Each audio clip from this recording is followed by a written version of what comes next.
I'm guessing that's a grackle. I'm guessing that's a grackle. I haven't got the app turned on yet, but that's what I like about sitting outside. It's just like this neighborhood's quiet, and there's a lot of you could just listen to nature. So it's like one of my favorite things about being over here. And we're sitting in, like, you call this, I know this is your studio. We're in the Heights, right? Yes. The Heights neighborhood of Houston. Yes. Which is over 100 years old. According to online sources, like one of the first black neighborhoods in the U.S. or black towns, they call it. I didn't know that. Yeah, I didn't know that. Ain't that black now?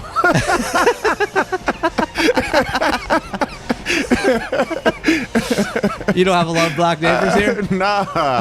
A couple. We got Ivory. We got a black dude named Ivory over here. You know what I'm saying? So that's always funny in his family. But nah, there's not like a lot of black people in this neighborhood too. Well, what called you to this neighborhood? What called you here? I mean, I know you traveled a ton when you were playing, and then now you're sort of more settled. You picked the Heights neighborhood of Houston. How come? Well, I'm from Houston, so I was in L.A. I went to L.A. to build my first studio in Burbank. So when I was building my studio in Burbank, I wanted to be closer to Disney, Nickelodeon, all those stuff, so I could knock on doors and take meetings, anytime I could, and just kind of show up and be around. And then, after the pandemic, we were thinking about moving. I was just kind of burnt out in L.A., and I made the connections that I need to make. And, I could call people. It's like, oh, you don't really have to be here to do these things. So we started looking at places to move, and I wanted to go somewhere where I felt like my work really would matter.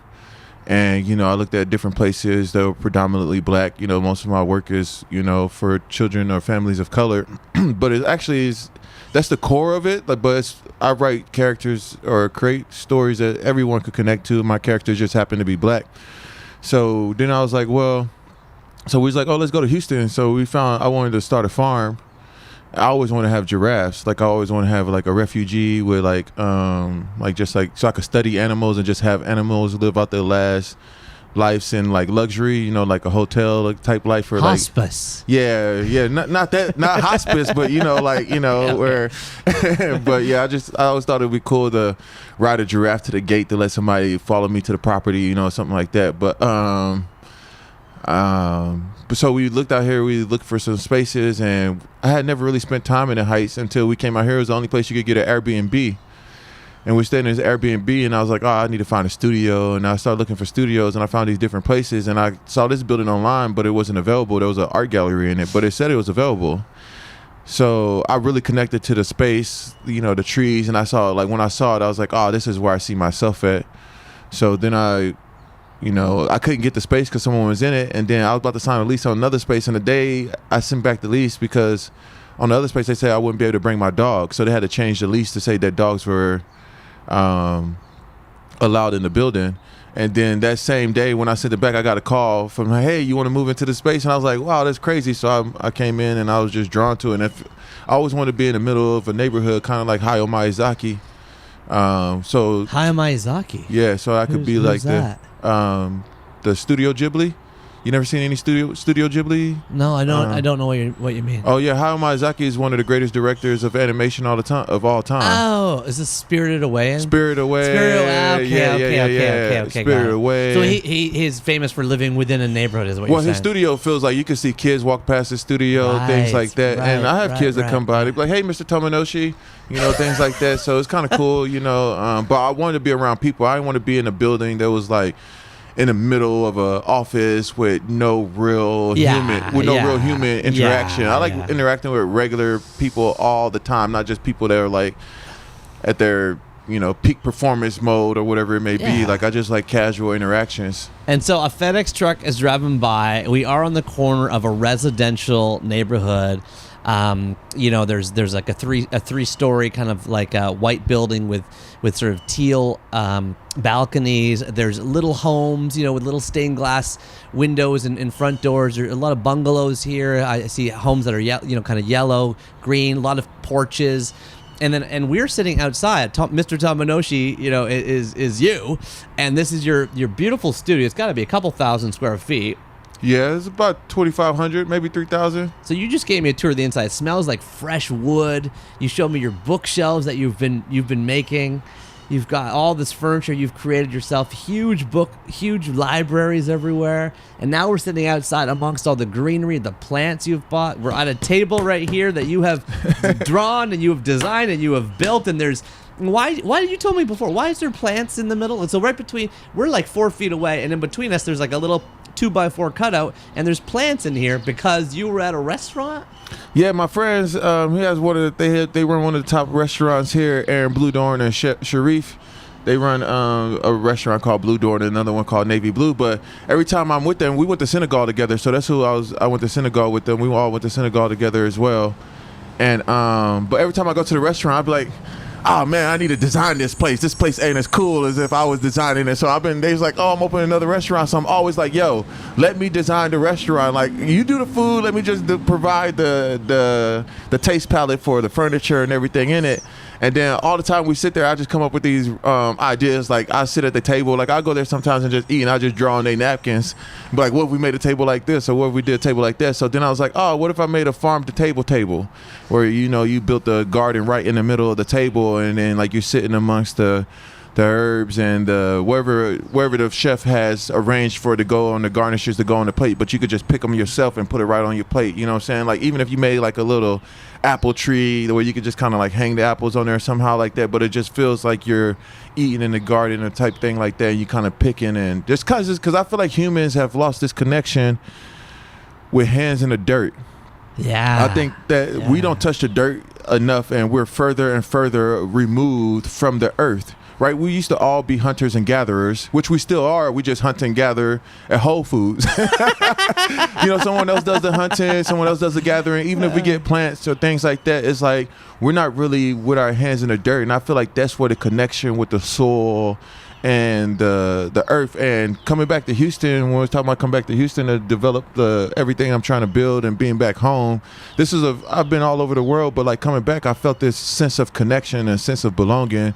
And everywhere else, I've been trying to find spaces to belong and to exist. But like here, I just feel like this is where I feel comfortable. I talk to more people. I'm more open to more people just because I feel like I'm with the people on the earth and the land that I know very well. Like, I know the dirt in Houston. I played in it as a childhood. I know what the hills are like, what the grass feels like, what the trees are like. And it's always interesting because my family has a lot of allergies, and they're allergic to all these different types of trees in Houston. And it's just like, to me, I'm just I could breathe and ride bikes outside. Or, my wife and my daughter have to take, they have a lot of allergies and pollens and stuff like that. But I know these lands, so none of it, affects me the way that it does them. So that's one thing I like being back. Just feel like this connection to the soul and the people, and want to bring more beauty and more awesomeness to where I'm from, versus just trying to go to these different places and beautifying these other places besides where the soil that I grew up on. Well, you have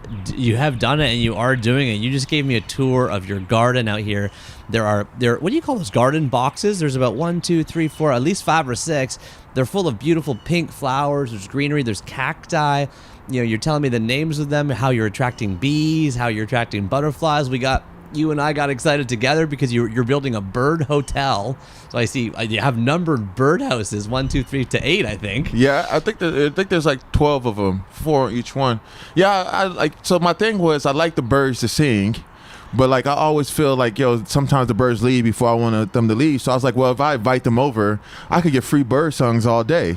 And what's better than just listening to birds sing while I'm just sitting out here pondering and wondering about whatever it is I may be pondering and wondering about. And then nothing. Yeah, I completely agree. We've been on this earth, this planet for 300,000 years, our species. Go 3 million if you want to call it hominids. Birds have been around 90 million years. They figured out how to fly. We haven't got there yet. They have the musicality, the song. Yeah, I'm with you on the birds. I am so excited. And you are attracting love, you're attracting energy. So in front of me, I described the gardens I'm seeing. We're surrounded by a lattice work of wood. We're under the little kind of covered spot here, and there's metal stools. I'm sitting on one, you're sitting on one. To my left and in front of you, it's like a tree stump garden. It's a stump yard. So it's It's actually, I'm planning on doing sound baths in there, so people could come over and they'll come into the garden with their negative thoughts and negative things, and they'll state these thoughts, and then I'll proceed to place different sounds to try to wash these negative thoughts out, and then they will exit through the back end of the garden. But the stump yard is also a reflection of, like, you know, what could be, right? All these trees were cut down, right? But there's still beauty in them, and you know, we were able to debark them and clean them up and give them new life and give them new purpose. So it's like, what's this new purpose and new life for this wood that someone tore down or cut down to build another ugly house in the neighborhood? You know what I'm saying? So it's like these beautiful trees, these elms, these pecan trees, all this wonderful wood, they just throw away into the landfill, where in one point in time, like, any wood would be coveted. Yeah. Right? Yeah. Now we got Home Depot, and it's much more work to reclaim wood and pull out all the nails, clean it up, and the roots. You got some, what's that gigantic one there? So you got it's gray gravel on the bottom, lots of wood stumps. They range from about 6 inches high to like 2, 3, 4, 5 feet high. One of them is massive though. What is that huge one? Is that the pecan tree? No, that was an elm. That's an elm tree. But that would have taken forever to get the bark off, clean it up, bring it over. It's heavy as hell. You could probably lift it. I probably couldn't. No, I couldn't lift that. It took us like 6 guys to just push it over. Like, because really it was laying on its side, because I had it dropped off in the truck. Because I had to pay, like, usually people just give you the trees because you're doing work for them. So I had to get the Bobcat, and we had to go get the Bobcat loaded up and bring it over here to the studio. And then a lot of times I cut and make stool stumps, like, you know, different types of wood pieces out of it, furniture and things like that. But that one was heavy as hell. Like, that was one, like, you know, we had to flip that one. But debarking it took 3 of us. Like, we would alternate. Like, I'll do for an hour, and then the other workers will do for an hour. So it's like, we'll all be like, man, this one tree will be taking forever. So we'll just rotate, like, who had debarking duty on that one. And she's gorgeous, though. She's a showstopper. She's a show stumper. And people love her, and people just, like, stand by and just stare at it for really long. Yeah. But it's about to have this moment of reflection about the destruction and deforestation that we're doing and all around. Not just, we think of this as just in rainforests when we think about deforestation and things like that, but it's happening in our neighborhoods, right? And we are, you know, forcing nature to live with us instead of figuring out how we can live with nature. We think we can steamroll it. I was staying in downtown Houston. I woke up this morning. It's just surrounded by tall glass towers, cement. I'm looking at the birds flying through there, and I feel bad for them. Oh, they be crashing into the windows. Wow! It's dangerous out there. Yeah. So I think about that all the time too, because a lot of times if you look at the tree line, you can tell the poverty line. Right, where there's less trees, there's usually less money. So communities that have less trees aren't as, you know, prominent as the ones who have a lot of trees. A good city to look at that you could really see it is in Oakland. Like, you could just see where the tree line stops, and that's where everything changes. How right? come? Why is that? I mean, trees. Trees were the resource that we built everything from. Yeah, but also trees. You know, the upkeep trees or neighborhood is not. It's not cheap, but we should, like, you learn to appreciate your neighborhood. You got an arborist bill now. Yeah.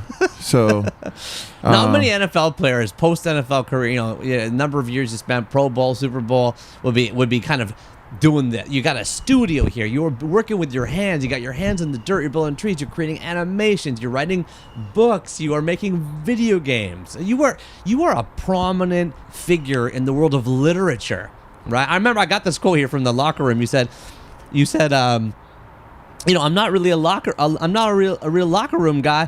What are you guys talking about? I just want to read a book. Yeah, I mean, because a lot of times, like, once you get into, like, this cycle of culture of, like, you know, I think people it's like any job, right? People at a job talk about the same stuff, complain about the same things, and it's like, I think a big part of me in playing sports to keep my mind open was to read.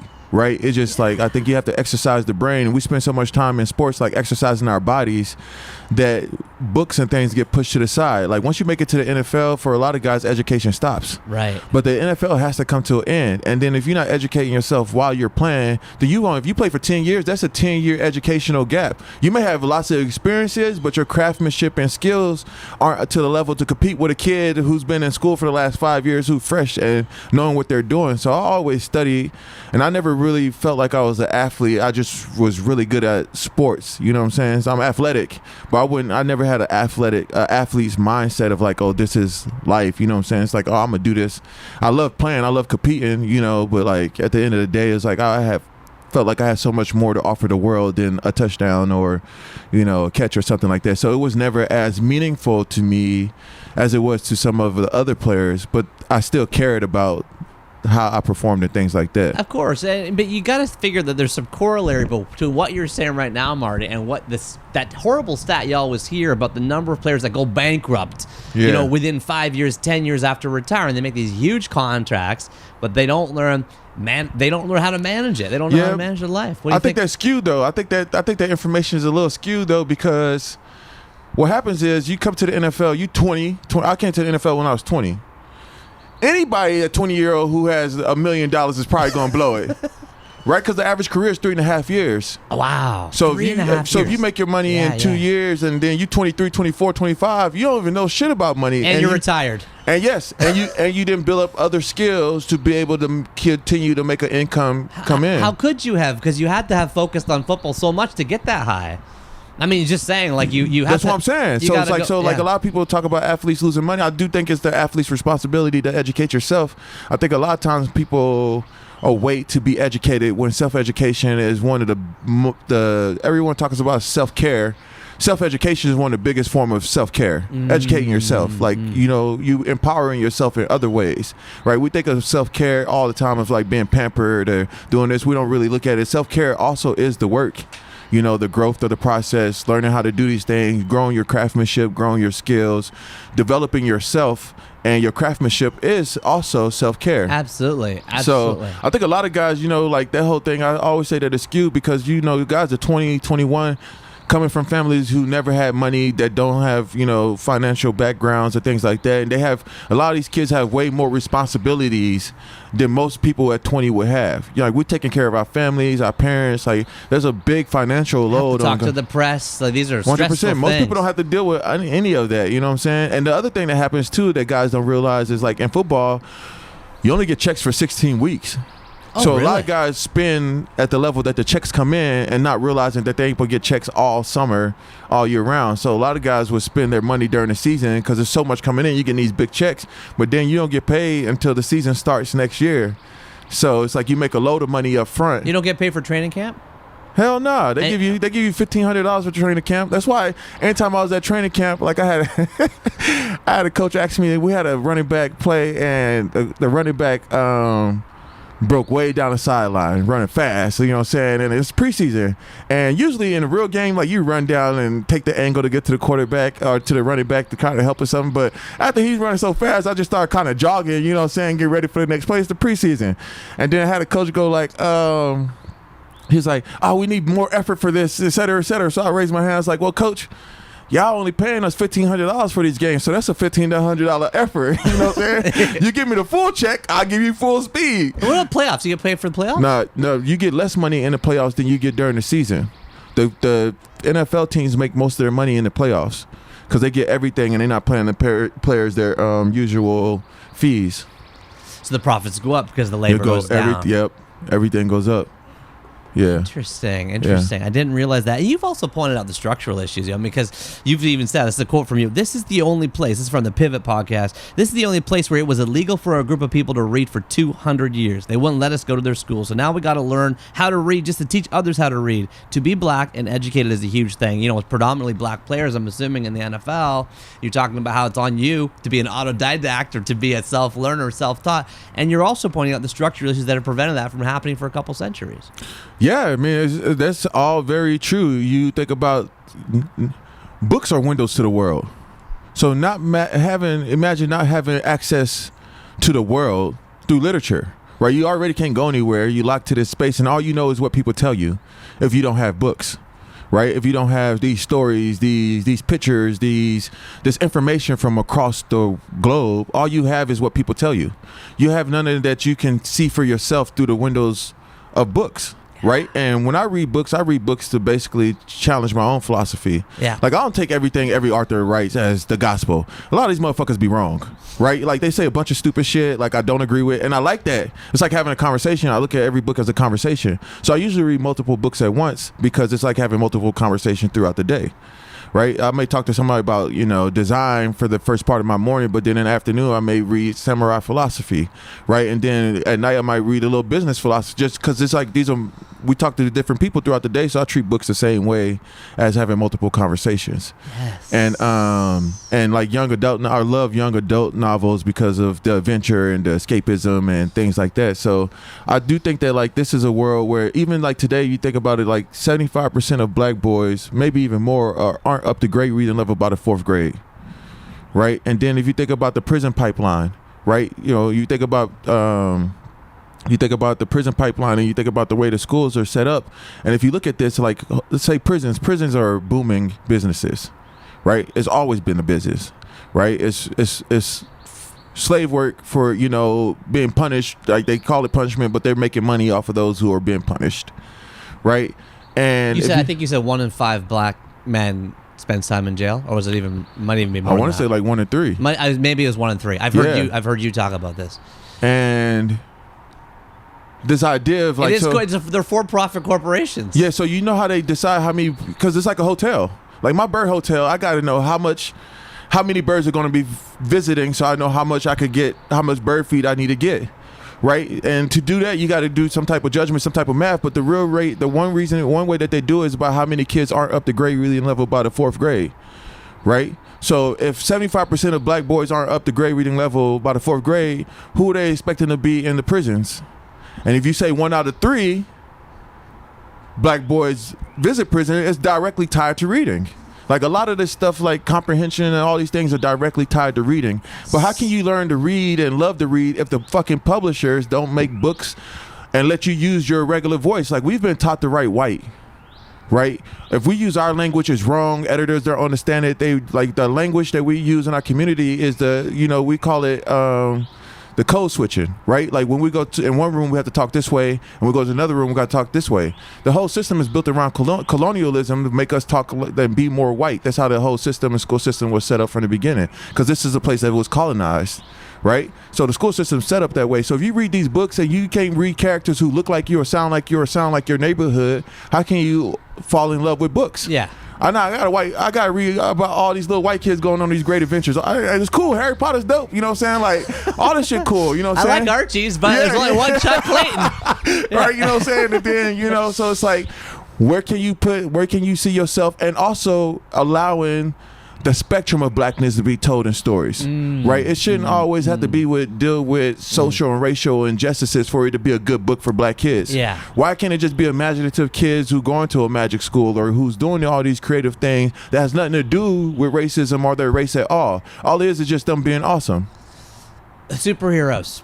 Whatever it is, you know what I'm saying? Or just like young group kids of detectives, you know what I'm saying? Just like solving neighborhood crimes, Encyclopedia Brown shit, you know what I'm saying? So it's like, how do we build and get this into the spectrum? And then you think about books like that, like if you look at a lot of books, children's book for kids of color, it's usually tied to self-love.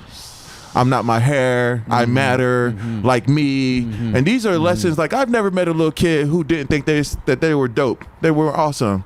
You know what I'm saying? Like that age, the children's book age, kids think they're invincible. They all great. You know what I'm saying? They don't see anything bad about themselves. But we get these publishers and they start projecting these stories. What they try to do is try to serve the inner child of the adult who may not have been seen as today as an adult.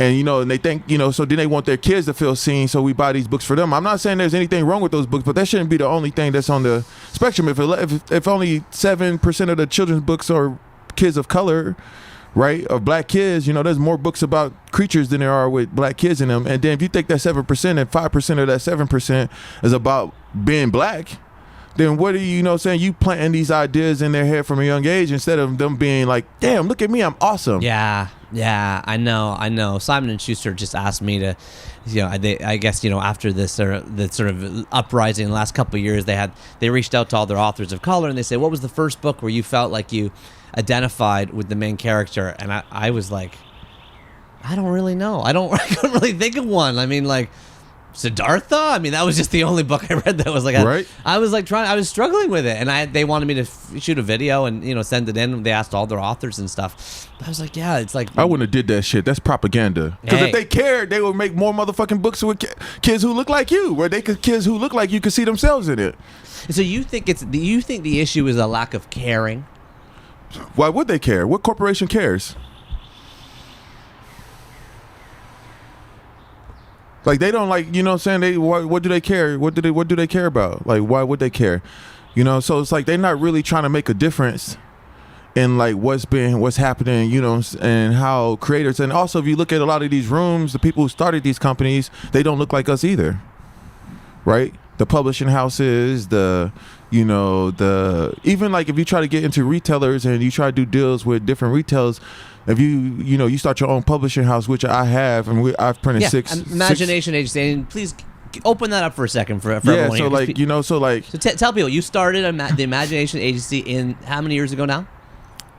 Oh, probably maybe 5 years ago. 5 years ago. Yeah, just open that up for us, because you're talking about the publishing community. You're talking about what they don't do, and now here you come, Martellus Bennett, Marty Benton comes in, and you start one up yourself. Yeah, because I met with publishers. I wrote this collection of short stories. It had a crazy title. I can't even say the title off my top of my head, actually. But it was really funny. But it's a collection of short stories, 10 different short stories in there, and I was talking to different publishers. This was when I was playing for the Bears, and but I had dabbled in printing my own book. My first book was called The Wannabes, and I never no one's really saw it unless she was in Dallas when I was slinging them out of my around whatever. So I made a book called The Wannabes, and but when so when I started Imagination Agency, I wrote this other book. There's like a collection. I write a lot of stuff for adults too. And I'm talking to this publisher, and one of the things they wanted to change this dope ass art cover I had been working on to put my face on the front with my helmet on. So then at that point I was just kind of off of publishers, and I just didn't think that anyone would believe in the core of it. So then I was like, well, I don't really like the book. I don't like the paper they use. I don't like their books are ugly. Like the covers have been ugly. I judge every book by its cover. I don't give a shit what they say. Everyone does. Yeah. So people say that. People who can't draw say that. And so I judge every book by its cover. And then I just like the children's book space. It's uninspiring. Like, if you go through there, it's uninspiring. How can you compete with a TV if this is the work that we're putting out? Right? If we want more kids to read, we got to make better books and modernize the books for what kids are into today versus these old people who are in control of what they think kids want to read and what they're putting out in front of them. So I started my own publishing house and to print my own books. So, first I used to print in Hong Kong, and it was weird because I wake up on early in the mornings to do phone calls with the factory because I pick out the paper, I do all the shapes and the sizes and the printing packages and all that stuff. So when I built my first 2 books, I did them in boxes. Is that Dear Black Boy? No, it was Hey AJ Saturday and Hey Right. AJ's Bedtime. Yeah. So those books came in boxes because I wanted to give kids the gift of imagination. And, so I started printing books and I started learning a lot about paper, things that you wouldn't normally consider and how the ink falls on it and how those things happen. And even like Dear Black Boy, that was a book that took me about 3 months to really discover the right paper for Phil. Yeah, it's got an unusual paper. It's like a thicker, more matte type of paper or something. Yeah, and it's because of the way that they burn it. Yeah, so and there's a color ethos in it too that's very unusual. Just the amount of different hues of brown. 100%. Yeah. Yeah. And I look back at it and I was like, damn. One day I was looking at the book. I told my wife, I was like, shit. The stitchings in the middle of this book is white. I was like, I should have did black or brown stitching through the spine or whatever. You know, real artist. I like that you're touching every single part of the book. Yeah. So the publishing house, I started printing books. I started in Hong Kong for my first couple of books, and then I wanted to come back to the States, and I'm interested in building my own printing and publishing house here in Houston. I print in Kansas now. So I wanted to print here, and I got a fabulous print house factory, which we print at everything at, and just developing paper and tracking paper down. It's been hard to get paper after the pandemic because a lot of people who make paper started making cardboard boxes. It's a more lucrative business. I always heard it's hard to get paper. I didn't know the reason until right now. It's hard, and then paper matters. It's like stationery, right? Why do we just give kids, and kids have taste? Yeah. Yeah, Like, there's a good quote right there. Kids have man, they have so much true. taste. Like so true. Like adults don't give kids the credit they want for their taste. They know when some shit is whack. Here's a yellow sticky note. Yeah, and a pencil. Like they know what's good and what's not good. And so I started printing. So I have 5 books out. Then I did a magazine 1 year, and I probably have 26 books written. And I have 18 graphic novels that's completely finished. So I have about almost 2,000 pages of completed graphic novels that I haven't released yet. I have lots of children's books. You've been writing for a long time too, right? You've been even just that famous letter that you wrote. When I'm not going to bring it back to football here, but just when Kaepernick started taking the knee, and you and your brother started taking the knee, all right, during that time, you wrote the letter. You were the one that wrote the letter on behalf of the players that never got released. I heard. Oh, 100%. Yeah, there was this meeting, and we had this phone call, and I knew, like, when we had this phone call, I was like, oh, this shit, these guys can't get on the same page. Who's on the phone call? There was like 2 prominent guys from every team. Okay, so two players from each team. Yeah. So Kaepernick's taking the knee. That's the first thing, right? So no, at first there wasn't that many people who actually protest. This was after. This was like the next. Like this was. Okay. In the beginning, it was only like 6 people. Yeah. So it's you, your brother. It was like my brother was there. And then you have my brother was at the forefront of it. You were at the Packers at the time, right? But it was before that too. Okay. So it was before like that. By that time, that's when guys wanted to hold arms and shit. Like it wasn't as anybody could take a knee then. Yeah. But at the beginning, everyone couldn't take a knee, and guys didn't really care as much. But once collectively people started taking a knee, and it became socially acceptable, and they got to the point where it was just like the knee became a gimmick. Yeah. And once corporations take hold of any type of movement, it has lost its power. Hey.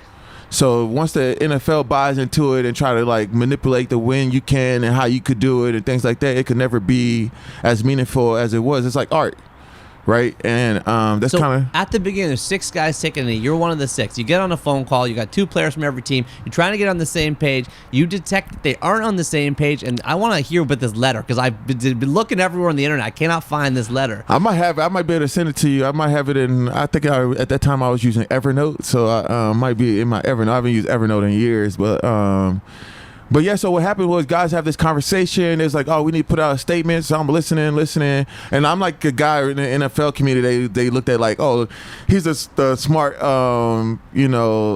creative dude. Let him do it or whatever. So I was like, oh, I'll write the letter. So I wrote this letter. It was good too. It's poetic. Tell me and then I've been waiting to ask you this. I kind of rewrote it and released it with the Packers, but it was just like I can't remember for verbatim off top. Not verbatim, but just channel the energy of the time. But it was really just making a statement about about what was happening in society. It was poetic too. I love James Baldwin. So for me, in that part of the revolution, because I feel like in the revolution, everybody shouldn't march. Right, you have to attack from multiple perspectives. You got singers, you have music is a part of the movement, movies are a part of the movement. Yeah, Nina Simone, the art is a part of the movement. Everything is a part of the movement. The fashion is a part of the movement. The movement is much more than just the shouting, and you have to hit from multiple areas and urban planning is a part of it, city planning is a part of it. Like structurally, really to get to the core of the disease of racism is much deeper than just the back and forth or the shouting. It's really a restructuring of the infrastructure that has been developed. So it's like that takes a lot of different thoughts, right? It's like starting a company. If you're trying to change the world with that, you need different perspectives. You need a room, and you need people. You need scientists. Yeah. You need activists. Like you don't just need activists. You need the scientists, the philosophers, the writers, the filmmakers, all of it. Anytime, because basically what you're doing is creating new propaganda. To correct the infrastructure that already exists. And when you create propaganda, anyone knows great propaganda hits from all angles, you know what I'm saying? So, but the letter was just talking about the fabrics of society and how we have to restitch the cloths that once held the people together. It's time for, just like the, changing of the times and the spaces and what will be allowed and what we won't allow anymore. It was very strong, but it was also very poetic. And it was crazy because some guys was like, hell yeah, that shit. I'm hyped. And then everybody's like, oh man, this is a bit much, man. Do we really want to say this? You know what I'm saying? Like, this is a statement. It's like, and then other guys like, hell yeah, we want to say. So they couldn't agree with it. And then everybody decided to go do their own thing based on their teams.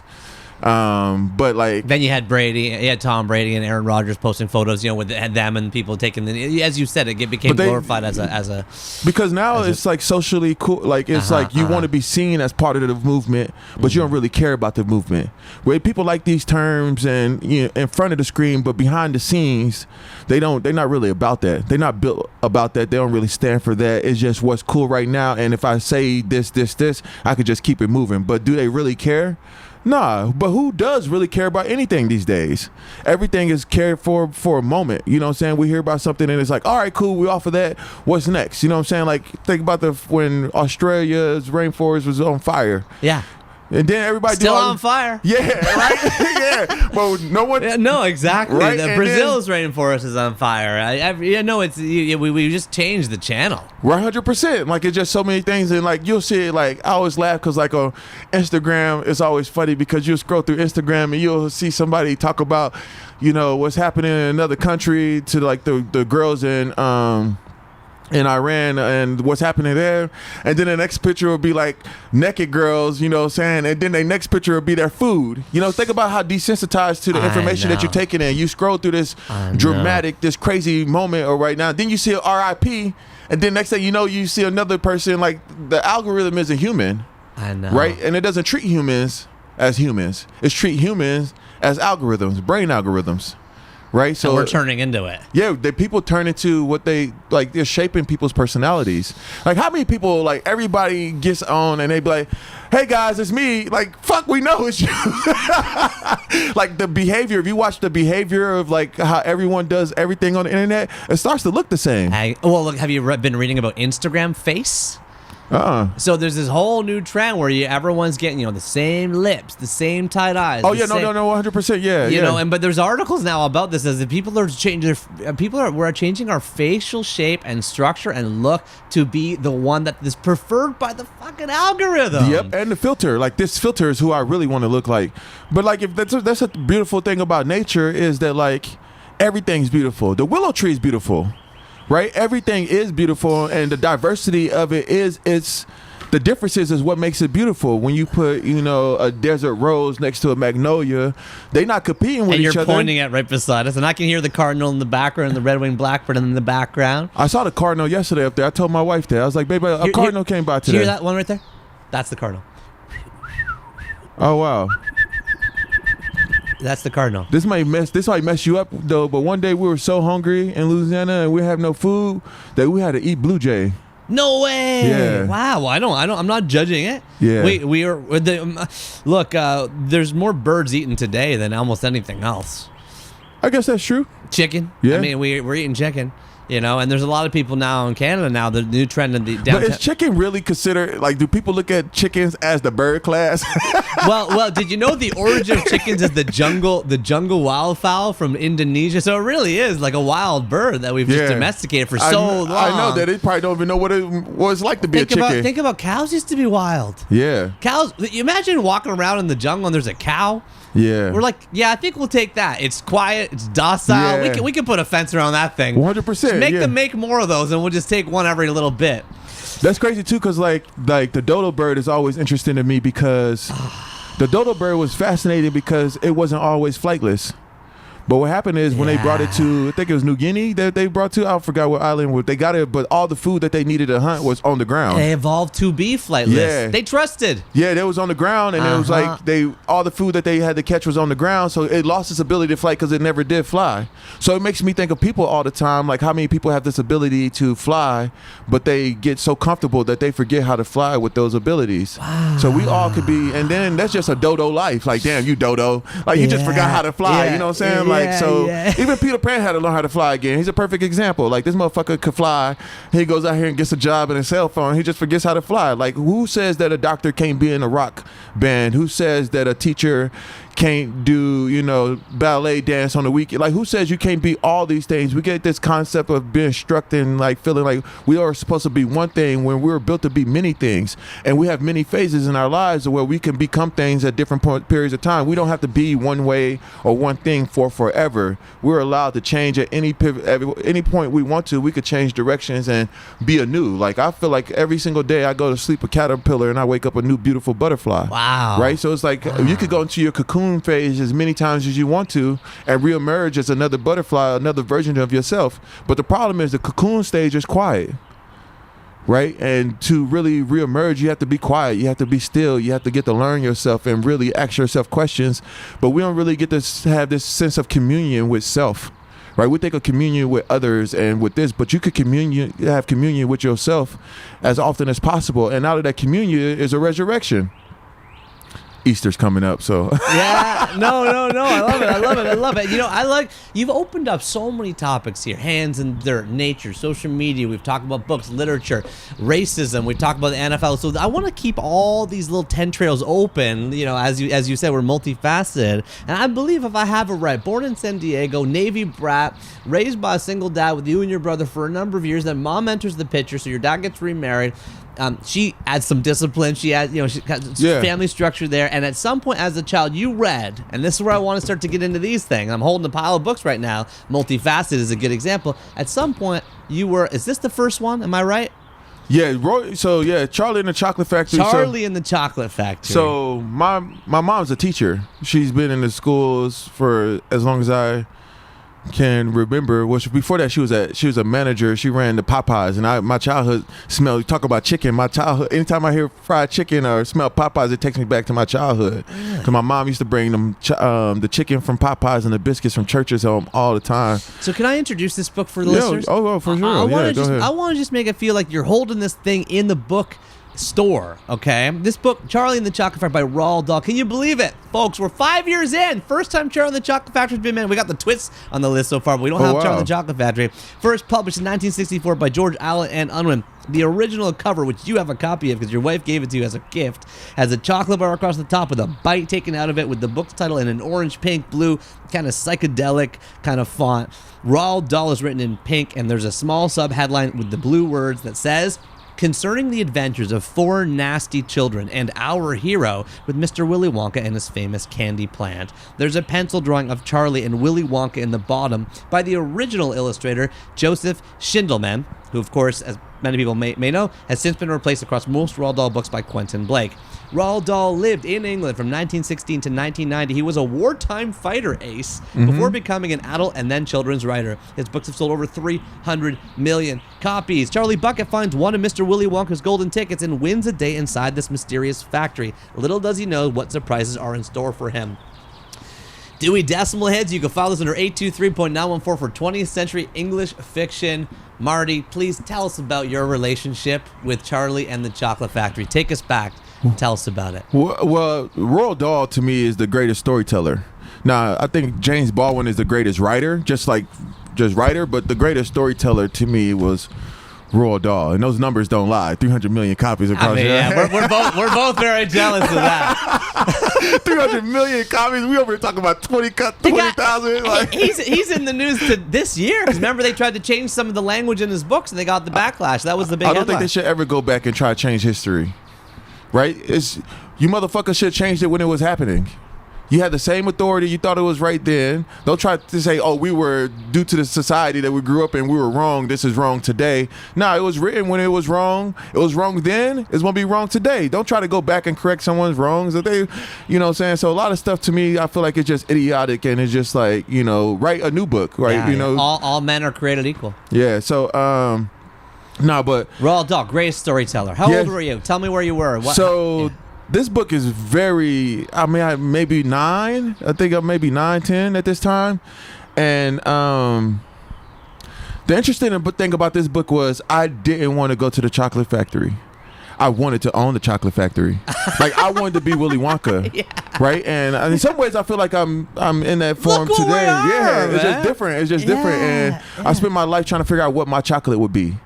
Like what would make people want to, be coveted like a golden ticket? What's my chocolate? And that's my creativity in these different spaces. So I just remember seeing the factory, and I was like, man, I just want a cool space like this where I could just make anything I want to make whenever I want to make it, and have people working for me and helping me make all these things. And I'm gonna make so many good, delicious things throughout the world. It's funny because like a lot of my new work at TOMONOSHi is mostly dessert based. I really love desserts, like a lot of my characters. Like I got a character named Cake Boy, so it's like kung fu and cake, Like that's kind of like what the universes are. And for those that didn't catch this, Tomonoshi is the name of this studio that we are sitting in today. So it's not a residential place. You've labeled it like Willy Wonka's chocolate factory is called Tomonoshi. It's a word you came up with and invented. Yes, that's why I say, like, when the kids go by and they be like, "Good day, Mr. Tomonoshi." I'm like, "Come on," and the kids will come in. I'll walk them through the garden and talk to them about their school day, and I feel like it's very Willy. It's like having a Willy Wonka in your neighborhood, almost like. And I will also, just to add in, Willy Wonka is very famous in the purple velvet kind of coat and a hat. You're sitting in front of me right now. I hope you don't mind me saying you were wearing a long, bright orange. It's a very unique coat, so I won't want to label it, but it's a type of coat that goes, kind of goes down, and then you're wearing big baggy pants, a big striped shirt, kind of like a Nehru shoot, no collar on it, buttoned up. You've got a beige beanie. We'd call that a toque in Canada. Beanie's probably a toque is a French word. And then you've got the tortoiseshell sunglasses. Yeah, I made this jacket. You made that? I made this jacket in 2006. 2015 maybe. I'm saying you look like a guy who's running a factory. Oh yeah. Oh no, I mean, my whole style, like everything, I always think of myself like my life is my biggest art project. Oh wow. Right, so like I'm just participating in my art and living my art. Right, like some people go make art and then they leave their art there. My art is always with me because I am the art and I am part of the process and the philosophies. All is like my way of life is the same thing that I'm creating. There's no separation between what I'm doing, how I'm living, that's different in my books or my home or whatever. If I tell you it, then this is what I believe in and this is how I live in my life, and shows up in my work, it shows up in my conversations, it shows up everywhere I am because this is who I am. So I found a way to just kind of like to use my artwork as just a self-expression. Like whatever I'm interested in, whatever I'm interested researching and investigating, that's usually what comes out of my work. So I get really into gardens and stuff. So it's like, oh man, going to Senegal and I'm seeing people who look like me have all these beautiful gardens and how resourceful they are. Like they had an issue with plastic. What pulled you to Senegal? Why Senegal? That's where my ancestors are from. Ah, so how'd you figure that out? My brother, he did all the 23andMe, all that stuff, yeah. And then so my friend Sharif, who I'm really good friends with, he's from Senegal. So I went back with him and we went through. So it was like reconnection, because like they'll tell you, like if you black in America, they'll tell you that you are a lost tribe. Right, like you left, you don't know where you came from. There's a severing of our ancestry purposely, brought upon black people in America when they were brought over as slaves historically. I don't agree with that. Okay, tell me. I think that's a slave owner story. Ah, okay. Right. I think the real story is like to be black in America is actually be a part of a tribe, the first tribe to cross-pollinate across Africa, because they were breeding multiple, the Yoruba, and the Mandingo, like to try to make super working slaves or whatever. So like we represent a lot of times the first time that a lot of the country. You're pushing your hands together right now as your mic is away from your mouth. You're showing that they were breeding different tribes together to try to make a super slave, right? And those super slaves are what you will call the Black Americans, right? It also represents like our ancestors, like any of us, the Black Americans who are here, we have some of the strongest ancestors ever. Think about the strong people that had been through, they had go through so much just so that we could be here today, right? We come from strong. Oh my God. The scenes in Book of Negroes by Lawrence Hill, the scenes of just coming over on the boats, those chapters. I don't know if you've read that book of Negroes. I got to send it to you if you don't. I mean, it's just like, as you say, if you got here, I mean, you were put through hell and back. 100%. We're here. There's no difference for being here today and being black and educated. Like this system, America was set up to succeed as black. Black people weren't even looking at as full people at one point in time. They didn't even count us, right? Talk about being counted out. No, I'd rather be counted out than to be half counted. It's still happening with the way they're structuring the ballot boxes and so on. 100%. Yeah. Like we weren't even allowed to vote. We were like, our vote just started mattering not even that long ago. Like, you know what I'm saying? My grandparents couldn't vote. What year did black Americans get the right to vote? It had to be in the 60s. Wow, that late. Yeah, we always talk about the kind of women's right to vote happening in Canada. In Canada, we use the 30s and 40s that they talk about with them, but you don't hear about the age. Women has a good movement because it's for women of all color. Like all women are included in that. But when you think about black people, it's only black people included in that. You know what I'm saying? So if you're not black, it's kind of harder to get these stories out there to get people to care. I'm just saying, I didn't even know the story. Oh yeah, it's crazy. So if But yeah, so just traveling over here and like going there, discovering, you feel like you go back because they tell you that, you know, you do have ancestors and you do have ties there, but this country is built on the back of black Americans, right? Actually, who's more American than a black American, right? We finished this country through every single form. We helped build it. We built it. You know, we seen it grow. We know the nuances, and we know how society, how everything works. We know how we know how all the infrastructures work, the systems, the cops, the police, politics. Like, we know all this shit because it was always pit against us. So we had to be able to know all of the nuances to understand it. I always say that, like, to be an atheist most atheists know a lot about the Bible.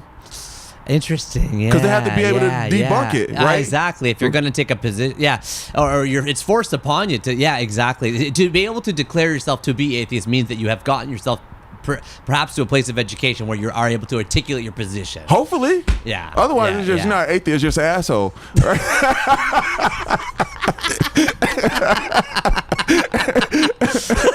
Hey, uneducated atheist is like, yo, what is that? You're just an asshole. But now, if I'm talking to an atheist and they have a great point of view, sometimes I'm like, yo, like, I get it. Like, I can see how you believe in that. You know what I'm saying? Like, you're allowed to believe whatever you want to believe in, as long as you do the research behind it. So, but anyway, to take you, that's why we went to Senegal or wherever, have this, you know, this reconnection. But you go back and we go to the point of the door of no return.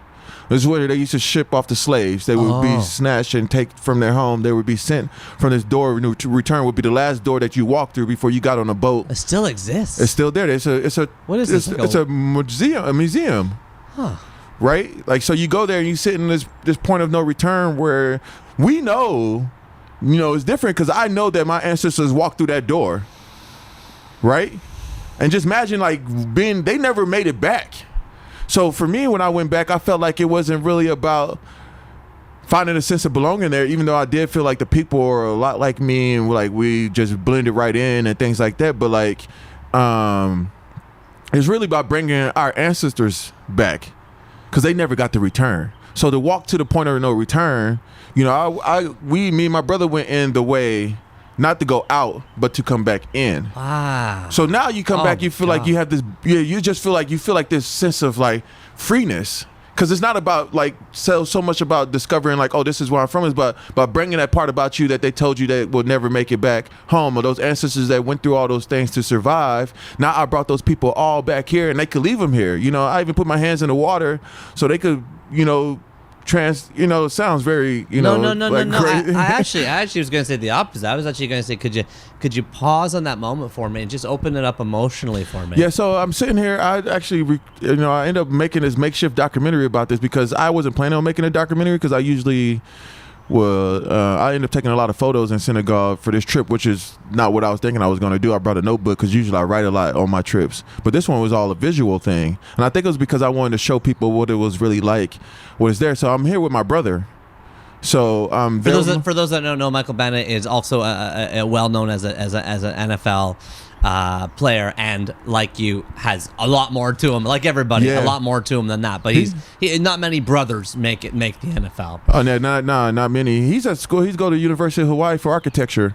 No way. Yeah, so he's been building houses and designing furniture and things like that. His new company, Studio Kerr.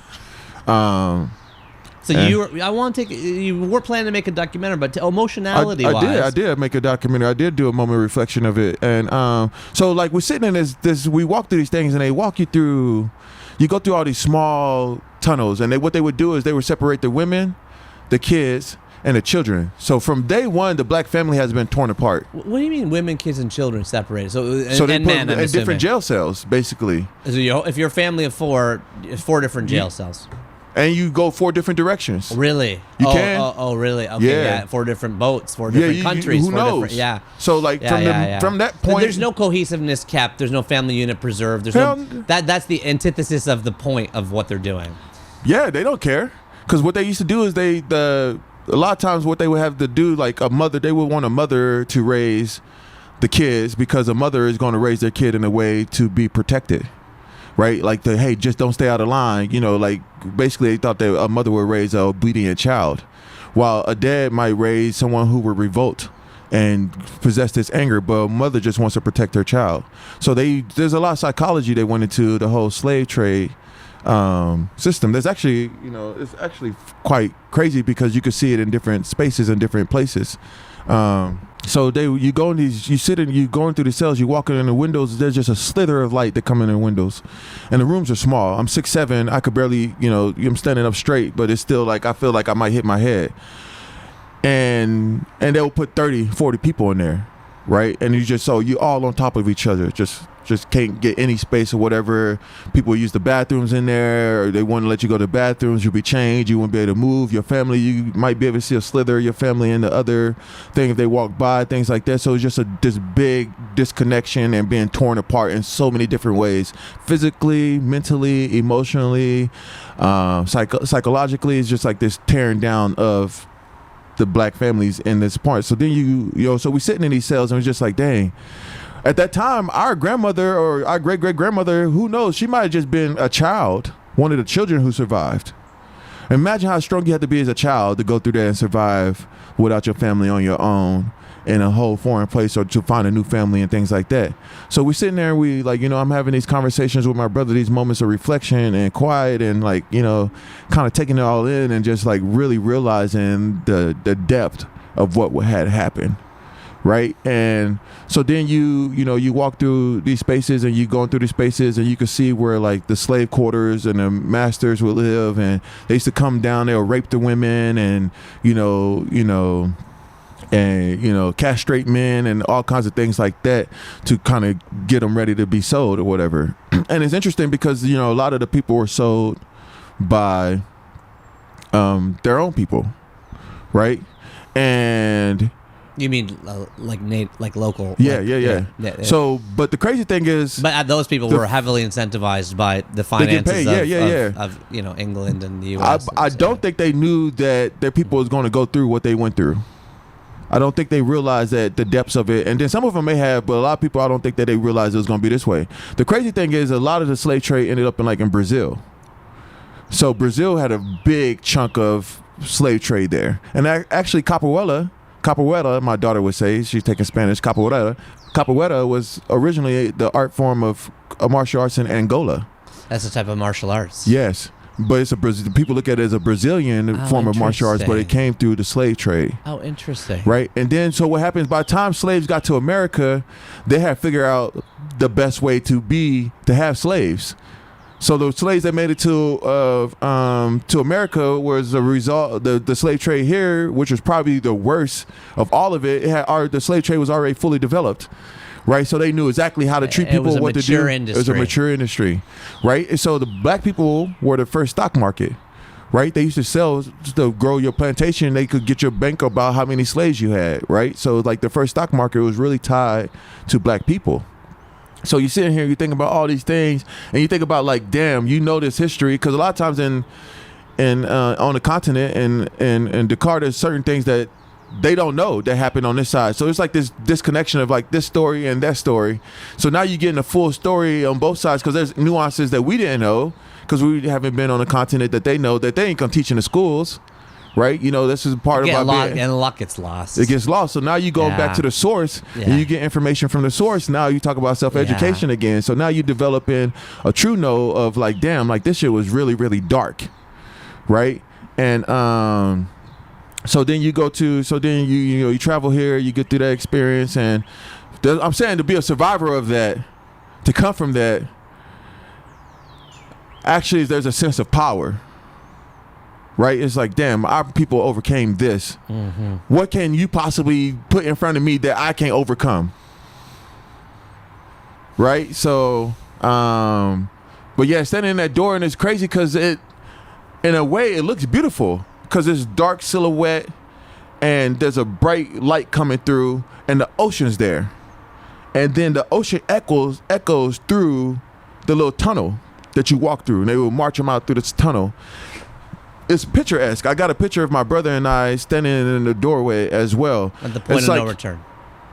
Matter of fact, it was probably like Instagram. People would probably, if this was an art installation, people would take pictures of this. I could build the point of no return as an art installation. People would be like, "Oh, this is a beautiful thing," but it's if they really knew the context of it, it's not beautiful at all. Yeah, it's a beautiful. Imagine being ripped from your eye, from the place that you call home, going to some place that you didn't ask to go, that you didn't know you was going to go, and what was going to happen when you got there. You didn't know the language, you didn't know anything. You was from, and then what happens is people came from so many different tribes. There's so many languages across the continent. You can't even communicate with people. But I tell you what came from that. You ever know? If you ever see two black people in a room together, it's really cool because we could communicate with just our eyes, our body languages, our expressions, and we all have this understanding because we had to learn how to communicate without using words for such a long period of time that it's innate to us as people, and we still do it today because you couldn't talk across the plantation.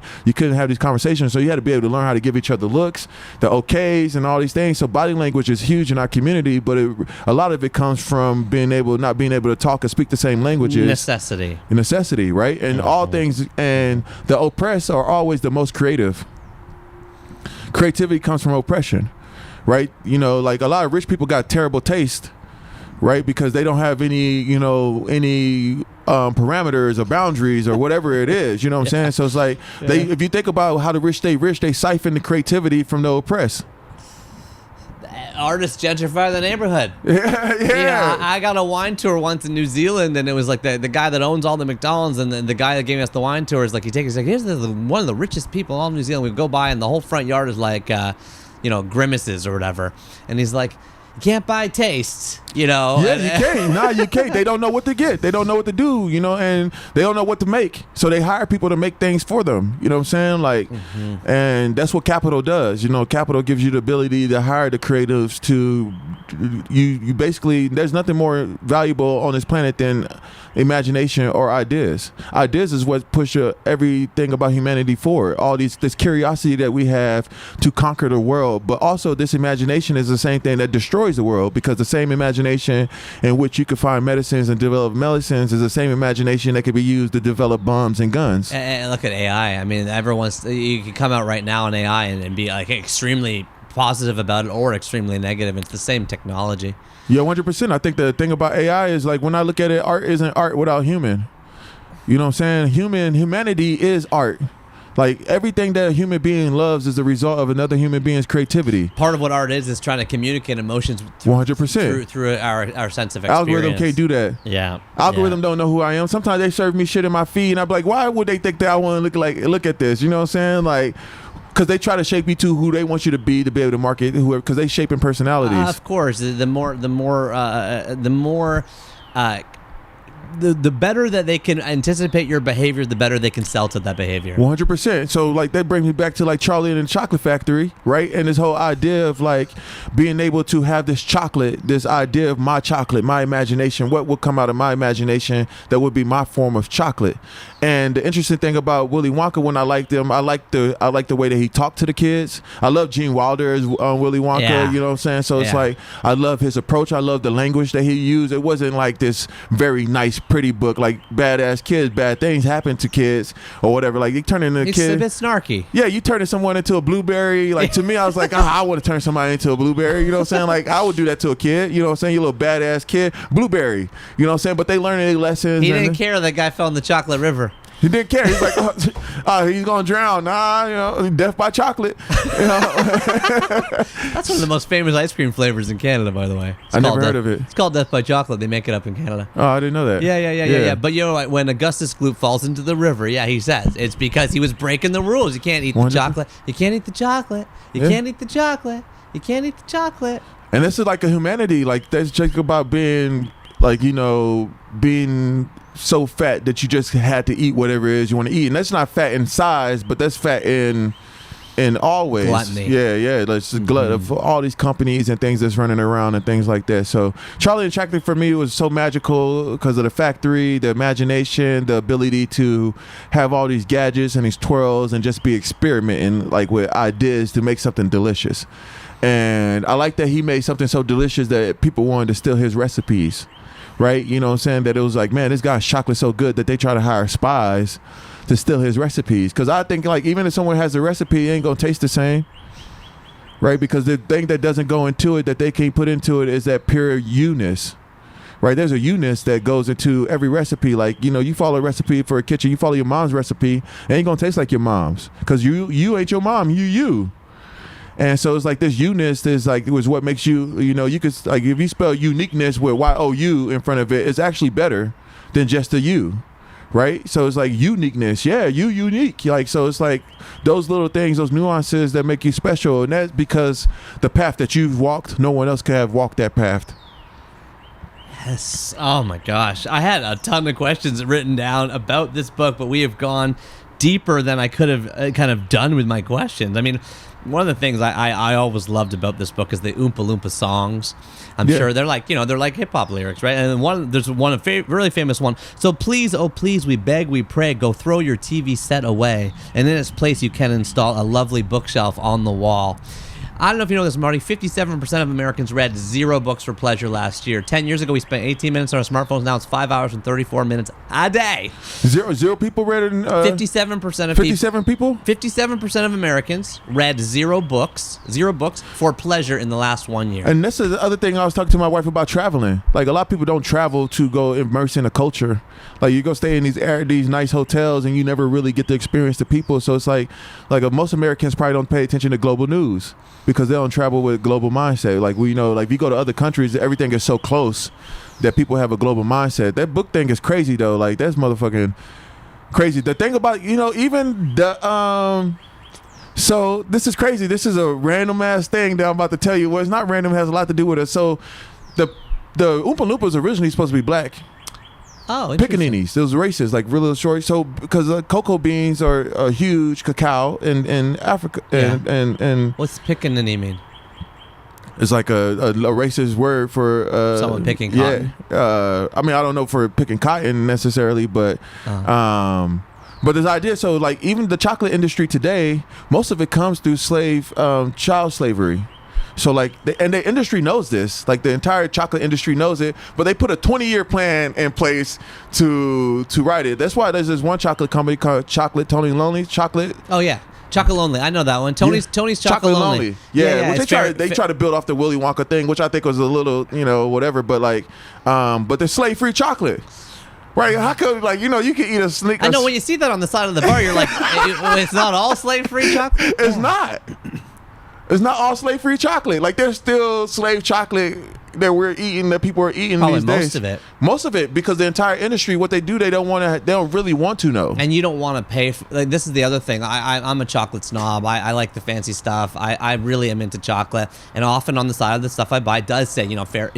They try fair trade, slave-free, etc. But the other problem that happens in that, Marty, of course, is that because there's no sort of unified body and sort of clarity in the supply chain process, everyone's got a different little plaque on the side of their wrapper. And now I don't know. I'm left as the consumer totally confused about what I'm buying. 100%. Right. That's what they do. Right? They confuse you. They try to use new language. What does a fair trade mean? Like, was it like, because what they do is, well, they'll just say, well, the point that we got it from, they won't track it all the way back. Right? And there was a really interesting article about the chocolate slave trade and market in the New York Times a few years, or the New Yorker, one of the New York things a couple years ago. But yeah, so like I sell my chocolate is slave free. You make chocolate? I have made chocolate. I've made ice cream too. Really? I have my own candy bar come out. Wait. So you read this book when you're 9. You wanted to be Willy Wonka, not go to the factory, but run the thing. You wanted to wonder what your chocolate bar is going to be. You have some version of a Willy Wonka type of studio today, and you actually have made chocolate. I've made chocolate, yeah, and I've made ice cream. I mean, I would like to say and point out to you, if you haven't noticed, you kind of did what you visioned here. Oh, 100%. Yeah, no. My chocolate didn't sell well though. It was real. It was like nobody was stealing the recipe. It was too real. The chocolate was delicious. But my audience wasn't ready for that level of chocolate. I was like 25 at the time. And wait, you were in the NFL? I was in the NFL when I made chocolate. Wow. Yeah. Not many people are playing for the Cowboys and making chocolate on the side. I know, right? I'm the chocolate man making chocolate. So I made chocolate. I made ice cream with Oddfellows in New York and Boston. I did a collaboration with them, made my own flavor of ice cream over there. So I used to taste test ice cream. It was a banana split. So I used to taste test ice cream here in Houston. My dad was an IT guy at Dryers. Yeah. Ice cream. Oh, really? So I used to sell ice cream after Enron. Yeah. Yeah. Or maybe it was. I don't know if that was before or after Enron. Actually, I think it might have been before. But I used to sell ice cream in the neighborhood. Like I used to be the ice cream man. So I used to take ice cream from the factory. I was watching Bill 9. I discovered this dry ice thing. So I used to take the dry ice and I could have my ice cream cooled all day. And I would undercut the ice cream truck. I never had a job. Like I've always started businesses since I was a kid. I had a lawnmower service. Well, you worked for the NFL. Yeah, but yeah, you know, like that was a job too. Yeah. Well, you said you only had one good year. Yeah, one happy year. One happy year, Yeah. right? The Patriots year, the Super Bowl year. Yeah, I mean, but it wasn't because of the Super Bowl. It was just because it was just a space where they allowed me to be me. They let you draw in your notebook in the practice. They let me do. They didn't bother me about, because football stuff was never the thing that like people like. I always graded well. I did my job, et cetera, et cetera. Like people always bugged me because I wasn't a football guy. Yeah. Like they'd be like, "Oh, you're not focused. You're reading books and the locker room. We need you to study." I was like, "Why do I need to study something I already know?" It's like, you know what I'm saying. And I never had a playbook. I draw all my playbooks by hand, which I can show you some of them in here. So all my playbooks, I've never took a playbook from a team. After my first year, I had this incident with Pac-Man Jones, in which I was walking out of a meeting. I was playing for the Cowboys, and he was talking about something. I had a binder in my hand, and then he knocked the binder out of my hand, and all the papers went flying or whatever. So I was about to choke him, but then DeMarcus Ware told me not to choke him. And I didn't choke him. I was pissed off. But after picking up my papers, I was like, it's just stupid. You know what I'm saying? Why am I walking around with this big ass binder? So then from that point on, I just drew all my notes from scratch. Like they'll install a play. I just drew everything that everybody said by hand every year. So I have all my playbooks in my studio right now, that from every single team, every single meeting, everything every coach said, what they were doing, who the players were, how we were doing. I write everything down. Wow, look at that journaling process. So yeah. So Charlie and Chocolate Factory changed my life. It gave me this chance of like this wonkiness of being like, yo, like, you know, you can be, because I was a cartoon kid. I was a Saturday morning cartoon kid. Who was it? Yeah. So there goes the garbage truck. Looks like someone's getting a delivery. Looks like a bunch of metal pipes and some grass on top. They built those. They put those around the house, the yards, when they was tearing down to protect people from walking over there, and when they cutting down those trees and stuff. The creativity explosion in Charlie and the Chocolate Factory has always made me wonder about Roald Dahl's relationship with psychedelics and with drugs. I went looking before coming to talk to you because I was curious. Yeah. And what I found is that I couldn't find much. I mean, it was a long time ago. It was in the 60s. Who knows, right? There's not much written about it. Although we do know he smoked all day, and he can't go into his little studio because it's like there's still cigarette butts everywhere in it, apparently. Oh, wow. Or like it's tarnished with smoke, et cetera, et cetera. You've been very public and very outspoken about your relationship with cannabis, and I applaud that. You know, I think that's really progressive of you. And I love the podcast that you did called "Weed Is My Coffee." I mean, that's what she titled it. I know it wasn't what the subject was. I said that, I think. You said that. That's why she took it. Yeah. She knows how to market a podcast, right? You grabbed the hookiest quote. The guy says you slap it totally out of context, and now you got a podcast that you've been on called "Weed Is My Coffee." So I was gonna ask you, like, tell me about the relationship there with cannabis, the creativity. I know you've also gone on the record with, our mutual friend Ryan Holiday, who was our guest, by the way, on this podcast earlier. Back in, we did the interview back in his kitchen down in Austin, back in chapter 38 with Ryan Holiday, and you've gone on the record and said, I don't think weed, makes you more creative. I think it makes me more focused. So I was just curious, what your relationship is like with cannabis now, and what kind of systems and guidelines and tools do you put in place to make sure that relationship is healthy? Because I will say, as someone who's, I'm asking personally, like, how do you make sure that this doesn't fall off the rails? Well, one, I don't have an addictive spirit. I don't think that weed is a bad thing. I think that, as you can see, they're trying to commercialize it everywhere. So it's like this whole time people start saying it's bad, but now that they commercialize it and it's not illegal, like everyone's doing it. If you can make money off it. Most of the people benefit from this in the cannabis business here in America aren't black. But if you think about how many people are in jail for cannabis, they're mostly black. So like to get a cannabis license to be able to sell weed or whatever is this whole process that's like takes so much money, the government doing all these things, and it's really, not good business for those who aren't white. And a lot of like people are like older white women that are doing it as well, which I applaud them. Get your money, like whatever you're gonna do. But I think like with creativity, I don't know if you're creative if you have to rely on a substance to be creative. Right? Are you creative, or do you think that you are? Like for me, I think and I also think there's like this for me. I think that the process of it is, like I don't actually smoke flower anymore really, because I don't like the way that it smells.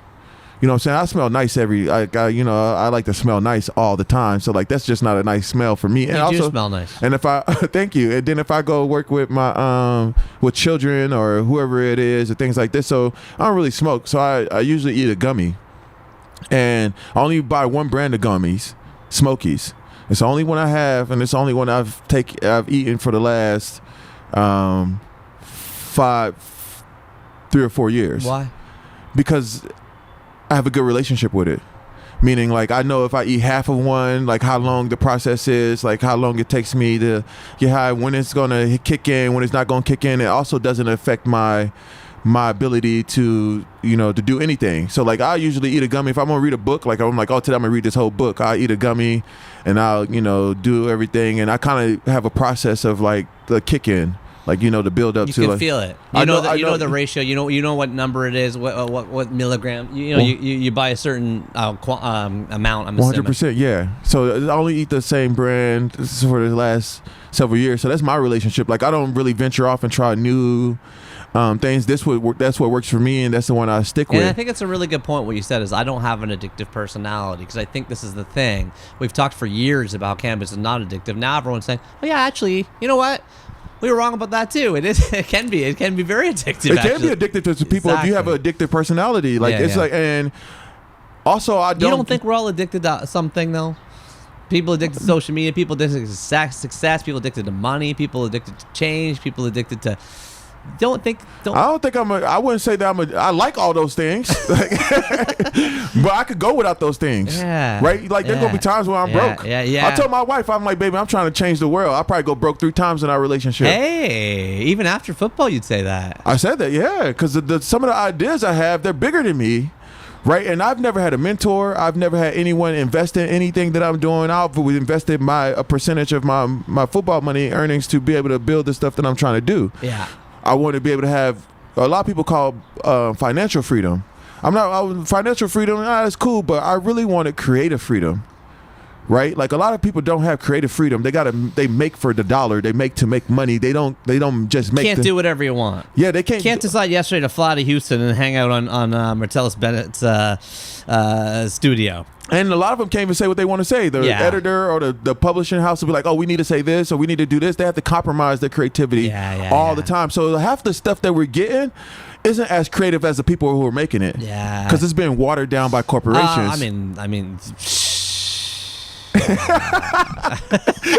It's the truth. Of course, it's the truth. So creativity is amorphous. It's unbridled. It's more like Willy Wonka's That's chocolate what I liked about Willy Wonka. He did what the fuck he wanted to do. He wanted to make gobstoppers. He made gobstoppers. Everlasting. You know what I'm saying? Yeah. Like I'm gonna make candy that never loses its flavor. You know how manic that idea is? To think that you could actually do that? Like that's how I feel. Like Willy Wonka didn't have nobody tell him what type of chocolate to make. Yeah. I don't want nobody to tell me what type of chocolate to make. I mean, I make a lot of chocolate people in my story, so I don't want people to tell me what to do with my chocolate people. Yeah. So that's the thing. So that's what I really liked about Willy Wonka. That creative freedom to just make whatever it is that he wanted to make. I think also it's a progressive argument and statement, and it's new, I think, in culture to separate cannabis effects from creativity, which we often hear about, and actually apply them to focus, which you are doing. You say, I want to read a book a whole day. I take a gummy. This is a counterintuitive way to channel cannabis. I think that's not a story that we know very well right now. Oh no, yeah, it's more of just a calm, and then because I bounce, as you can see in this conversation, I usually create, and I don't work on one thing at a time in the studio. That's why I built my desk how I built them in the plus signs, because I like to work at multiple things at multiple times. So I could be at this desk and I could just big long tables inside. Yeah, and then but they look like a plus sign, so you can sit in the middle and I could reach multiple things at once. And you don't. That doesn't ever affect your ability to get stuff done. Nah, because I'm always moving forward, and what happens is the thing with creativity is it's not linear. Right, creativity is not a linear thing. Like people tell me they get writer's block, and I think it's the dumbest thing ever. Yeah. Or like I don't feel creative right now. Like how you just create, you create what you're trying to force yourself to create is not what your body wants to create. Like your creativity may be in another area. So it's like if my creativity goes to song, I'll just go make songs but then that will inform wherever it is when I get back to it. I love that. Plus, it's also, if you're following your muse and you're following your energy, then guess what? The stuff you put into what you're doing is going to be better, first of all. 100%. And then also, it's like, everybody knows this. Like, everybody knows the feeling of being in a job and coming back to your desk after lunch, and you're just like, well, I don't feel like doing this at all. Like 100%. Everybody can relate to that feeling. Yeah, so, like, think about that. Like, so think about that's Tomonoshi. So Tomonoshi is this idea of a more playful life. Like my ultimate goal, Tomonoshi means fun friend, right? And the idea of everything I'm trying to do is create a more playful life for everybody in the globe, right? And this idea is to achieve, anyone can achieve Tomonoshi. Right, it's a way of being, like some wabi-sabi shit, right? Like my brother tells me, we're gonna get to that. Yeah, my brother's telling me, he's like, bro, you try to do some crazy shit, you try to create a whole philosophy from scratch or whatever. Like, it's like, yo, this is, like I say, this is the way I live, this is the life I live, and I think other people can live a Tomonoshi lifestyle, but their Tomonoshi lifestyle may not look like mine. Like, there's no one way to Tomonoshi, right? Because the idea is to have your energy, your spirit, your mind, your body, and your heart all in the same direction of your true passion, wherever that may be at that time. A lot of times, like what you said, you go back to work, like your mind's not into it, your energy's not into it, but your body, right, you have to do it with your body. But if your heart and mind is not there, you're not present. Yeah. Right? So how can we put ourselves in more positions to be present? And the way to do that is to play more, right? And the human being is most human when they're at play, right? And play is how we discover so many things about being human across the entire landscape of the history of humanity.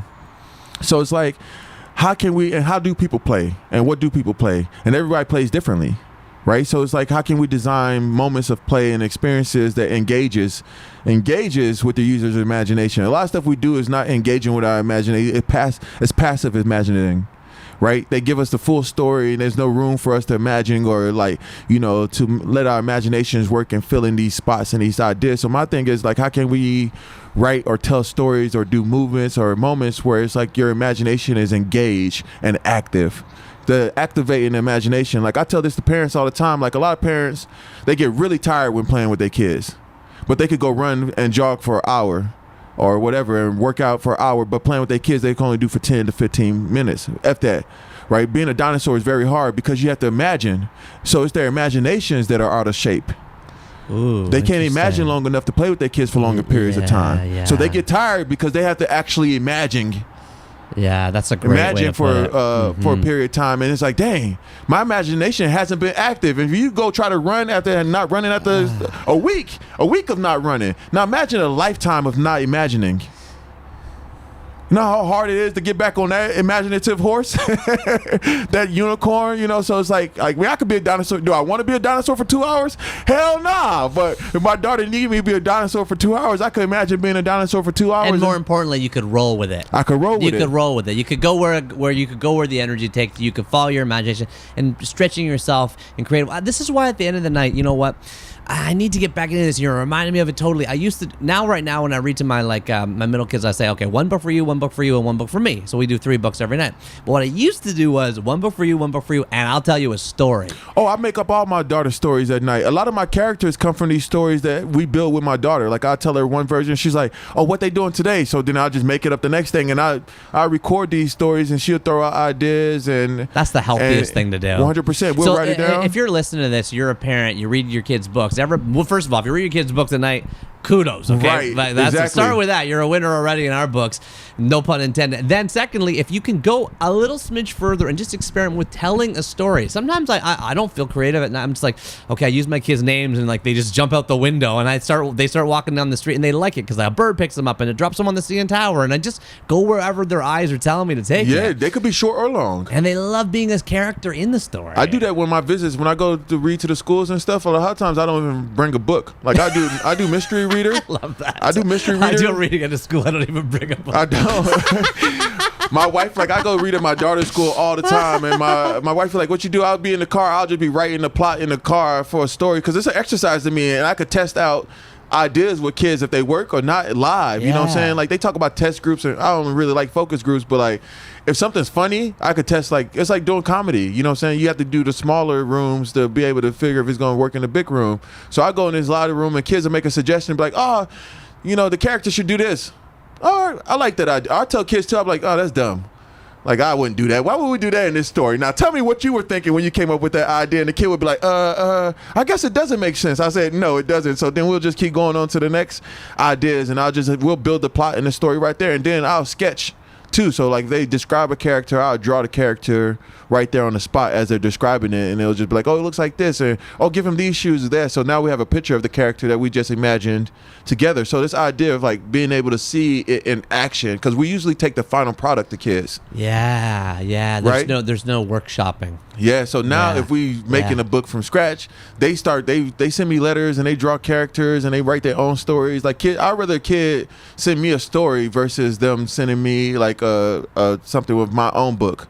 Because it's like, oh, this is a story, right? If I'm encouraging kids to write and to be imaginative and tell these stories, then I'm really doing a difference in the world versus like going in here and reading I could tell you about my book, but that's not empowering you in any way besides like the book being cool. Like now, if I'm teaching you how you could come up with your own stories and we could make a bunch of shit up together, to me, that's more rewarding to me for the day than it is to go in there and read my book to them. Yeah. And plus, reading your book to every room starts to get redundant. You know what I'm saying? You start going to these rooms and you could carry a story from one classroom to the next classroom to the next classroom, and before you're done with the book tour, you have a whole new book that you workshopped in classrooms. You are able to live in this place of flow creatively. That's very, very. I think a lot of people think that place is pretty inaccessible, and how you live, how you dress, the studio. This is a post NFL career, right? You don't hear about people doing this kind of stuff. And you said something that was really interesting to me. But just about 10 minutes ago, you said, I told my wife we could go bankrupt. I could go bankrupt 3 times because I got such big ideas. But when you said that, you seemed really content with that. You seemed like really okay with that. And I said even post NFL, because everybody knows NFL, but millions and millions of dollars per year, right? But like, how do you grapple with that? See, intellectually, I bet you a lot of people listening to this are like, I can't live a more creative life. I mean, it would be such a financial risk for me. I could go broke if I pursued my kind of a creative dream. So, what is the sense of contentment around financial stuff come from? I think it comes from when Enron crashed. My dad worked at Enron. Enron crashed. I realized that like you could lose money at any time. You work at a company, the company could crash, go out of business. See other people who had to leave Twitter when Elon took over Twitter. Like what you think is stability isn't actually stability. I love that. What stability is true is being stable in the foundation that you build on yourself. Like if you understand the nuances, if my house came down, I could build another house. Yeah, that's such a great way to put it, because I remember once years ago I was talking to my friend Frank Warren, who was our guest in Chapter 2. He runs postsecret.com. And I was talking to him. I was like, I don't know, Frank, like what if I don't know if I should quit my job. What if the publishing thing crashes? What if I don't get any more speaking contracts, blah, blah, blah. And he's like, Neil, you think the president's financially safe? That's what he said to me. Yeah. He said, you think Obama's financially secure? Yeah. Just because he's no one is. So the sooner you get that, the sooner you're more comfortable with doing what you do. Well, I think I think you have to decide. Every artist has to make this decision, whether to make sense or to make sense, right? And for an artist to truly make sense is to do what the artist feels is best for the artist. An artist has to do that. If every time we try to make something as for profit, we will never really make anything great. Yeah. Right? A lot of these books and stuff that do very well, they don't be that good. Yeah. Like they don't be the artist. Artists probably don't even like that shit. You know what I'm saying? Like they don't like, they might not be artists. They might be reverse engineering a successful concept and marketing to a specific 100%. Target market. Reverse engineering is a good thing to learn how to do though. If you could reverse engineer, you could build anything. That's what I'm good at. That's how I learn how to do everything. I just revert, like I could look at like say when I want to start writing movies or scripts or whatever, I didn't know about writing scripts or whatever. I used to just write the story on pen. I actually used to write my scripts by hand, and I had a friend who I worked with that would put it in script format, and then I would edit the script by hand and send him pictures of my edits on hand because I ain't have the software or whatever, et cetera, et cetera. And one day I sent him a handwritten script. He was like, I think you should just get the software now because your scripts are like perfect. Because after looking at how we were scheduling the format in the system, I just never. It's like someone telling you to write in MLA format, you never seen MLA format. So then what I did was I went and bought scripts of my favorite movies.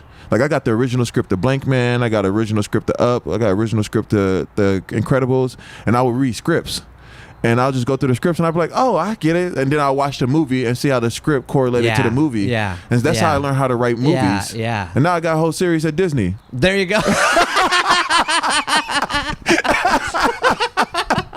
Based on my first book. I know you have that series. And that's coming out in 2024, right? Yeah. In 2024. Yeah, how many episodes is it? I think we're doing 50. Is it Disney Plus? Disney Plus and Disney Junior. And it's called? What's Hey AJ. Yeah. Okay, great. So I'm just going to plant that for people because this might come out before 2024. But the reverse engineering concept, the creativity concept, these are all beautiful 10 trails to tie and sew into your second book, which is indeed Console Wars, Sega, Nintendo, and the Battle That Defined a Generation by Blake J. Harris. I am holding this book in my hands. I loved it. Published in 2014 by It Books, a division of HarperCollins. It is a big, thick, like 600-page baby blue paperback with the word Console Wars in a big, thick, red varsity-type font. Below that, it says Blake J. Harris. Below that, it says in smaller font, forward by Seth Rogen and Evan Goldberg. There's also a blurb on the cover. Far and away one of the best nonfiction books I've ever read from Forbes. The photo on the front is very kind of captivating. If you grew up with video games, if you grew up with Nintendo, if you grew up with Sega, you know it. It is the NES controller.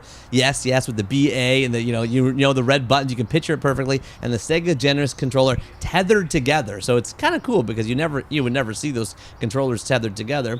And what is this book about? Well, this is a mesmerizing behind-the-scenes business thriller chronicling how Sega, a small, scrappy gaming company led by an unlikely visionary and leader and team of rebels, took on the juggernaut Nintendo, which had 90% market share in the 80s, and revolutionized the video game industry to the point where they actually had 55% market share at the time Mortal Kombat came out.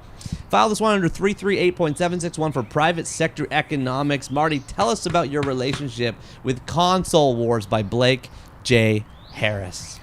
So I love this book because I love when you look at things, or you look at companies, or you look at different companies or like that does well and like what their DNA is like. We hear these stories about Steve Jobs and all these people. I think Tom Kalinske, who was the CEO at Sega America, was one of those CEOs. He came from Mattel. Yeah, ran Barbie. Yeah, ran Barbie. So he's like one of those people that people don't really talk about, but he knew his shit.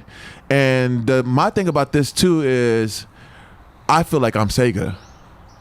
And when I'm making my books, I'm going against all these people. I have to be scrappy. I have to be smart. I have to be creative. And a lot of stuff that Sega was coming up with, you could see how they 90 to go from 5% of a market to 50% of the market in like a 2-year span. Yeah. And I love the competitiveness because a lot of times we get in business and it get all kumbaya, especially if you're a person of color, right? Like, it's like, oh, we got to do this. But I think we should all be competing because that's what's missing, the competition. The competition, iron sharpens iron. So like, I like to watch something and I feel like, God damn, I wish I would have made that. I want to make it better. So now I feel like, damn, that's what I like to look at somebody working and be like, man, that shit was good. All right, I got to go outdo this motherfucker right now. You know what I'm saying? They doing some really dope shit. I love that feeling, right? I love to find something like that when I be like, man, who is this dude and how they writing this stuff? Like, all right, I got to put my pen game, like I got to grow my skill set, my craftsmanship, because this dude is nice, or this woman is nice, whoever it may be. There's this artist named Anna Kadish, a Russian artist. And I think that she's like the most, like, every time I see her artwork, I be like, God damn, I need to go draw some more. You know what I'm saying? Because she's just so good or whatever. And so you don't just sit down and interview them like I do. But that's fascinating too, to be able to talk to them about it. I like to learn more about the process. Yeah. Right? So I saw the preview for Everything Everywhere All at Once before it even came out, and I was like, I gotta talk to these guys. Oh yeah, Everything All at Once is brilliant. And I think a lot of times people are like, oh, what is this movie? Because it's not mainstream. It is now. I mean, yeah, but the movie itself isn't mainstream. Like the 12-inch flying dildos. I mean, you can't. But I'm saying, I think what I'm saying when I say mainstream is that like it wasn't like this thing that had this big commercial backing behind it. That's right. But that don't mean that it's not good. No. $14 million, but they had a rom-com budget for that. Yeah, and just because it's on a big budget doesn't mean that it's going to be good either. No, that's definitely not right. True. You know what I'm saying? So it's like the art is what matters. We all remember Waterworld. Yeah. With Kevin Costner? Yeah, I know. It was such a dud. I like the movie because of its potential.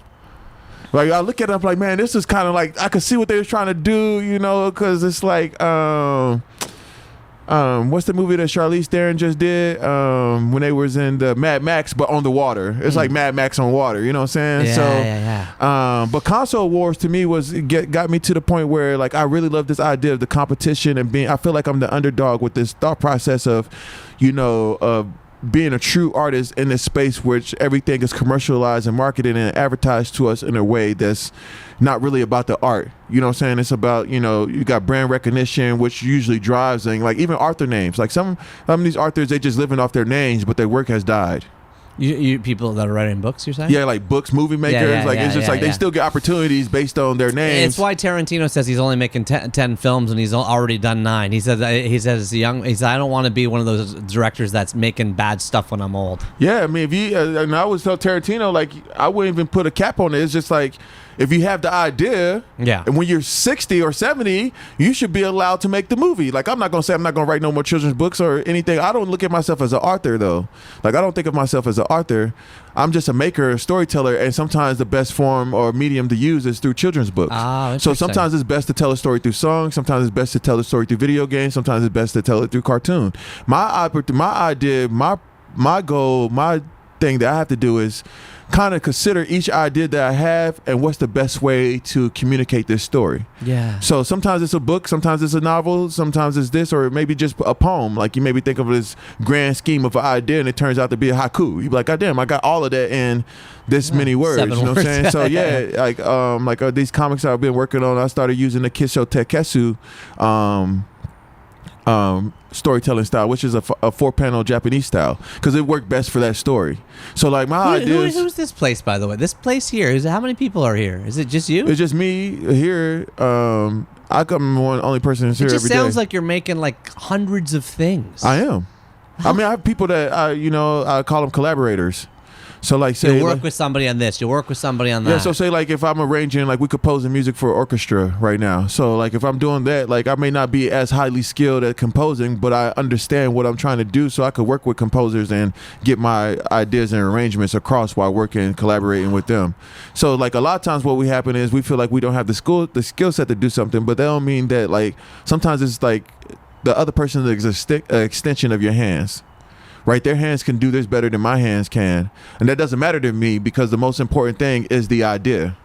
Right, nothing's more important than the idea. So it's like, what's best for this idea to have life? It's like I'm composing music, but there's some things I'm just not musically inclined to do. I know what I want to do, but my hands can't do it. You know what I'm saying? Like my fucking pinky doesn't even bend all the way. You know what I'm saying? So I can't even do some stuff on the piano if I'm trying to do it on the piano. But I know a guy who can, and I can sit right there and be like, hey, no, hit that note a little bit higher. Oh, that right there. You know, so I could do that. You know, sometimes I have to do that to get the idea across, and then once I develop a language. So say with the collaborators, I develop a language. So like we have a music language, because I don't have any of I never went to school. So a lot of technical terms I never really know. So I had to make up terms as I grew. So I teach everybody basically to communicate the same way that I communicated. And I learn language as I go. So I grow my terminology in whatever space it is as I go, learning from the people that I'm working with. Because I was like, even like a drop shadow, I didn't even know what a drop shadow was at first. I was like, put the little shadow thingy on there. There's like a drop shadow. It's like, oh yeah, like a belly band. I didn't know what a belly band was on the book. I don't know what a belly band is. So it's whenever they put that little wrap around the L. Yeah. Which your third book had when I got it. Yeah. So we'll talk about that in a second. Yeah, that's a belly band. I didn't know that was called. Yeah, I didn't know that was called. I always been put the paper around it. But through publishing, as I started doing publishing and I had to communicate with the people I'm working with at the print houses and stuff, it's like, oh, we need a belly band. Oh, yeah, okay, that's what it's called. Now I have that language to, if I ever want to make another book with a belly band, I'm like, oh, yeah, put the belly band. I use the belly band all the time now. I'm like, I just like to say it. Just so, so like I do make a lot of different things all the time, but I'm in perpetual state of creativity. Yeah. So I live in creativity in that space. Absolutely. Like I'm always making, like I always have a notebook. I'm always thinking about making. I'm always considering what can be better. Like if I'm at a traffic light, there's traffic. I don't think about, oh, this traffic sucks. I think about how to redesign the road system or redesign the drivers, to make the traffic flow better. So I kind of look at everything as a problem and what's a possible solution. I love it. And I do it with my daughter. We'll walk and I'll be like, yo, what do you think about this? What would you do to change it? So that way she can have a design thinking mindset versus just accepting the world for the way it is. Because the world that we're living in is the result of a few people's imagination.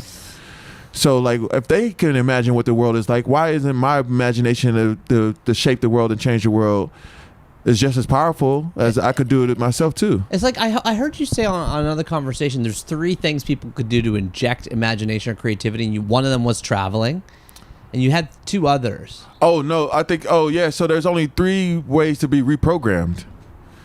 Right, so reprogramming is interesting because there's only 3 ways that you can reprogram. So if I want to think differently, there's only 3 ways.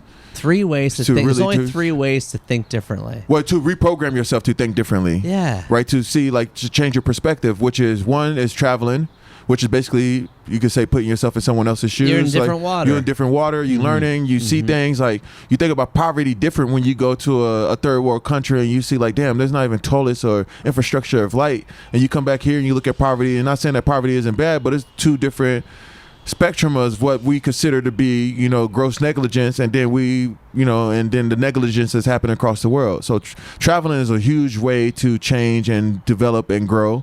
And then you have education. So education, which reading is books, reading, windows to the world. Again, if you can't travel, the best way to travel is through a book. Yeah, sometimes better. Yeah, you can time travel. Yeah, you can go back in time.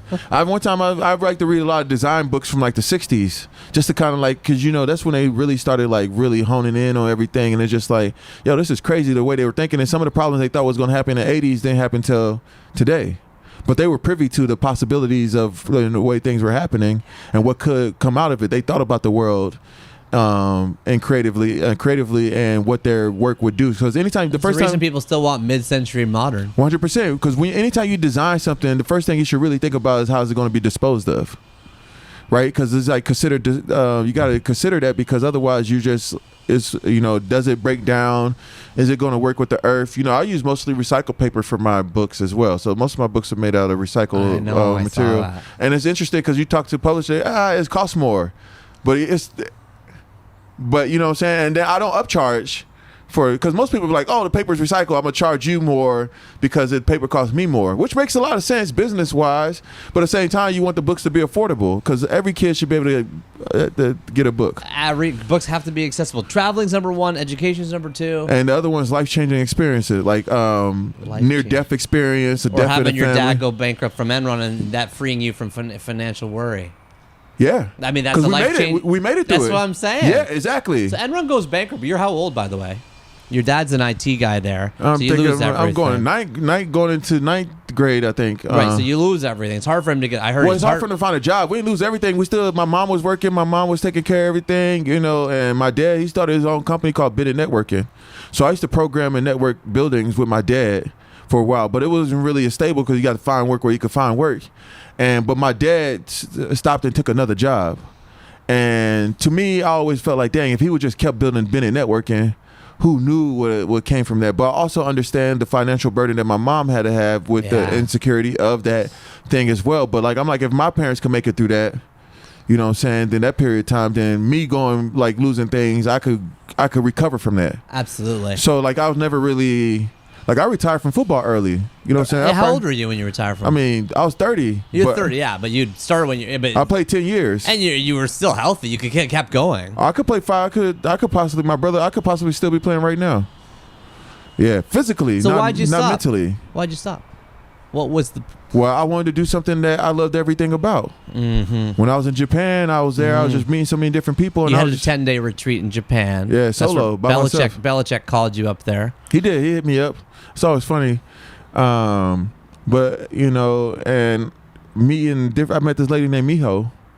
And I tell this story a lot because Miho, this was like a life-changing, traveling and a life-changing experience too. So my mind immediately got reprogrammed through a conversation in Japan with this lady named Miho, who was my translator and guide through Osaka and the back end of Tokyo and Kyoto.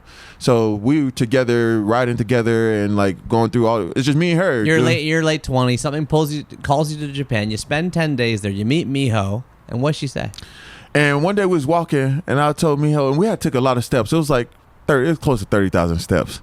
But I remember having the day at work where I took 30,000 steps, and I was complaining the whole time, like, why the fuck am I running this much? We got a game on Sunday. Like, usually practice, I don't get more than 10,000 steps, but now I'm taking all the reps. I'm privy to, I always wear my watch in practice to make sure I'm calculating and understand my workload.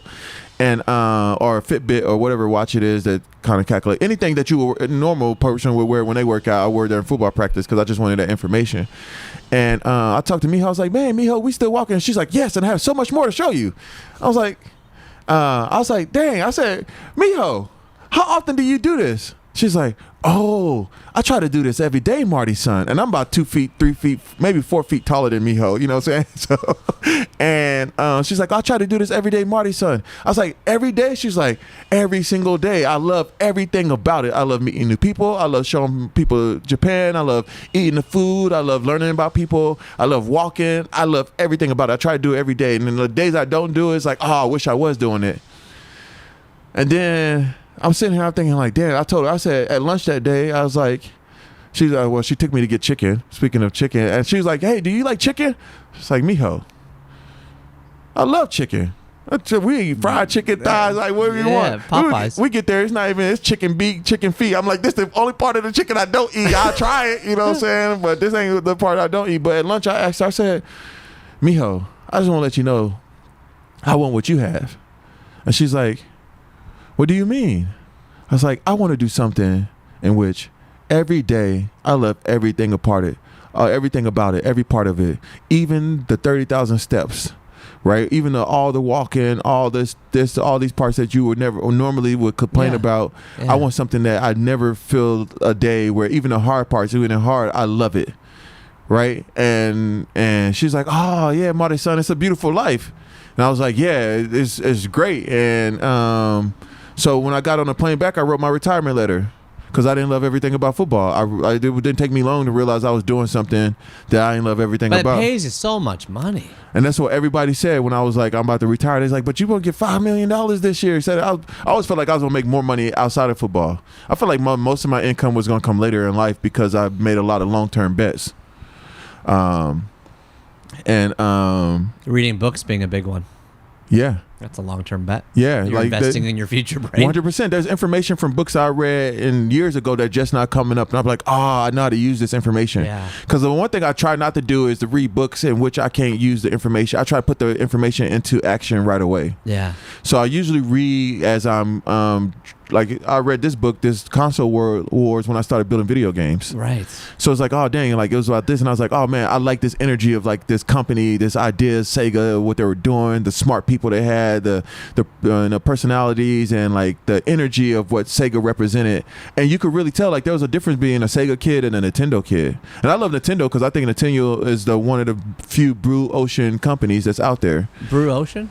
So they have what I consider to be a blue ocean strategy. Oh, gotcha. Yeah. Entering a market where nobody's ever been. Well, think about it. Nintendo doesn't compete with Xbox and PlayStation. Yeah. When they came out with the Wii, it was like, what is this thing? 100%. Yeah. When they came out with the Game Boy, it was like, what is this thing? My mom won't play a PlayStation, but we bring a Nintendo into the house. Everybody plays Mario Kart. Yeah. And so I like that design ethos, and I try to channel a lot of that design ethos with I'm making a card game right now too. So I've been building this card game.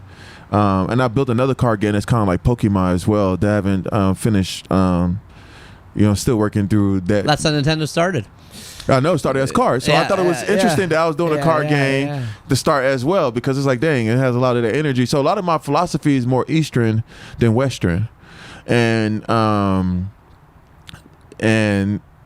that's intentional. I like the way the East thinks about, the world, the people, and, I find truth in everybody's way. When I'm there, they talk about Shintoism. I can understand Shintoism and how that is a beautiful thing. And there's parts of with me when I'm in with my plants and outside, I think of it in a way I wouldn't have called it Shintoism until when you give things words and names, which you can't go back and just call that Taoism, right? Yeah, right. Yeah. When you give things words and names, that's when it comes into having a sector when you just let things be. It labels it a bit and neuters some of the complexity and nuance. That's one of my question I hate the most is when people ask me, what do I do? Like, what do I say? Am I a game designer? Am I author? Am I a movie maker? Am Especially I because they executive all producer? think of you as an NFL player. But yeah, that's came and gone. Yeah. Like that was a moment of time. Like I tell people all the time, like some days I feel 60, some days I feel 12. I experience all the ages throughout life. Like I have moments when I just want to be, I'm a 12-year-old kid and I can feel that and I embrace that. And there's other days where I feel, oh man, my back hurt and I can't get up and I'm 60 today. So I'm experiencing all these moments through life and I'm aware of these moments that I'm experiencing of all and through all spaces. So like my biggest thing, like with the Tomonoshi thing, it's just started like after going to Japan, I'm like, okay, at some point my life became on autopilot. Like I was told how I was supposed to live. Right, I take up my parents' practices. My parents had this religion. They did this. They did this. I was told that this was the way of living. But at some point, and you read all these books about people telling you how to live. Like everyone's saying, like this is the way to live. But at some point, you got to put the book down and be like, how am I going to live my life? We could read all these books over and over again, but you have to put it into action and decide for yourself how you want to live. So at that point, I was like, after going to Japan, I was like, you know what? I want to define how my life is going to be led for the rest of my own life. So that's when I started developing a Tomonoshi philosophy. Like, hey, this is the clothes that I wear. This is how we build. Because any philosophy, there has to be a way to build. Right, so okay, we're going to use reclaimed wood to build with this philosophy, so we can repurpose, recycle paper. So this is the Tomonoshi way. Also, this is the attitude. Like, there's a process. If you work here, if you here with me, you have to be working out 3 to 5 times a week as a part of. Because I believe that creativity is tied to your health. Do we get to work out later? I don't think I can compete with you. So it's like, how can you stay in flow? I know. If you in pain, if you out of shape. Oh, right. Because that's the one thing. Like if a shoulder ache will pull you out of writing. Right, I don't want that. Right, I want my shoulder to be strong. I want my posture to be strong so that I can write all day. I'm standing now that you're saying. Right, you know what I'm saying. So like I think about these things like when I'm working out, because creativity and imaginative thinking is a workload. It's hard to do every single day, to go to the unmanifested and pull something out of the unmanifested and give it and manifest it into a physical form, into the real world. That takes a lot of strength to be able to do that. A lot of people could visit the unmanifested, but they aren't strong enough to bring what they find in the unmanifested into the manifested world. Whoa, a lot of people can visit the unmanifested, but they can't bring it to the manifested world. Right. Say more about that. So so if we create as creators, what we do is, or I feel like I do is, I visit this unmanifested world, which is the imaginative world. Like the way I think things should be or would be. Those things don't exist. The way I think life should be led doesn't exist. So I have to pull these things out of this unmanifested world and manifest it so that it has opportunity for other peoples to actually interact and become it as well. See, I can totally relate to this because I've written a bunch of books, but there's a lot more books that I haven't written because I haven't been able to manifest them from where I wanted them to come from to where they were trying to. I've been working on a book right now for 6 years. I haven't been able to pull it forward. So what are your tips and tricks to help with that process? But that's fine. There's nothing wrong with that, because sometimes what happens is we don't have the information that's necessary for us to finish this idea. Only thing you can do is continue to live. Yeah. And as you live, like, you'll find that information. Like sometimes like it sucks because I don't know what information I'm looking for. I know which genre is in, so I have to read a lot of books to try to find this one tidbit of information I need, because I don't have a teacher. I'm just a student of the world. So it's like, no one tells me which book to read, or I'm looking for this or whatever. So it's like, I'll discover books from the 40s or books from the 30s. I might find a book that that's I go to some thrift store that's in the back and I just see a cover and it be like, I read that book and it's like, damn. But along the way, I accumulate a lot of other information in the search. And that's why I hate online bookstores. There's something nice about walking through a book alley and just kind of discovering something. I just read a great book. I gotta send it to you now, called On Browsing. Oh wow! And it's all about the idea that finding what you're not looking for is what we really want. Yes, and the algorithm doesn't allow you to do that. It suggests things based on what other people have done. I know. So it helps you find what you're looking for. Yeah. So like, I think that like it's also not reflective of how the earth and the nature and how life really is. 100%. When I walk through the garden, I may see a lizard. Like, you know what I'm saying? I wasn't looking for the lizard, right? But then there's this beautiful lizard sitting there. I'm like, God damn, like, we got lizards, you know what I'm saying? So I spend time with the lizards. I watch the lizard, and it's like, I wasn't looking for. It's like, sometimes the best thing to do is to sit still. Like, the only time that you could really see a true reflection is the water, when the water that has no ripples. So a lot of times we're like splashing and like trying to look for something. You can't catch a fish, if there's so much ripple's going, the fish aren't going to come over there, right? But if you sit still and you stand there, the fish will come to you. It's the same as bird watching. Yeah. So you start walking through the forest with your kids, you don't see any birds. If you stand in the middle of the forest for an hour, you'll see a lot of birds. And that's the thing with what you just said, right? That book, if you're working on it and you trying to bring it to an end, sometimes the best thing to do is just like, I like to have my work on the wall, right? So I could be in the book.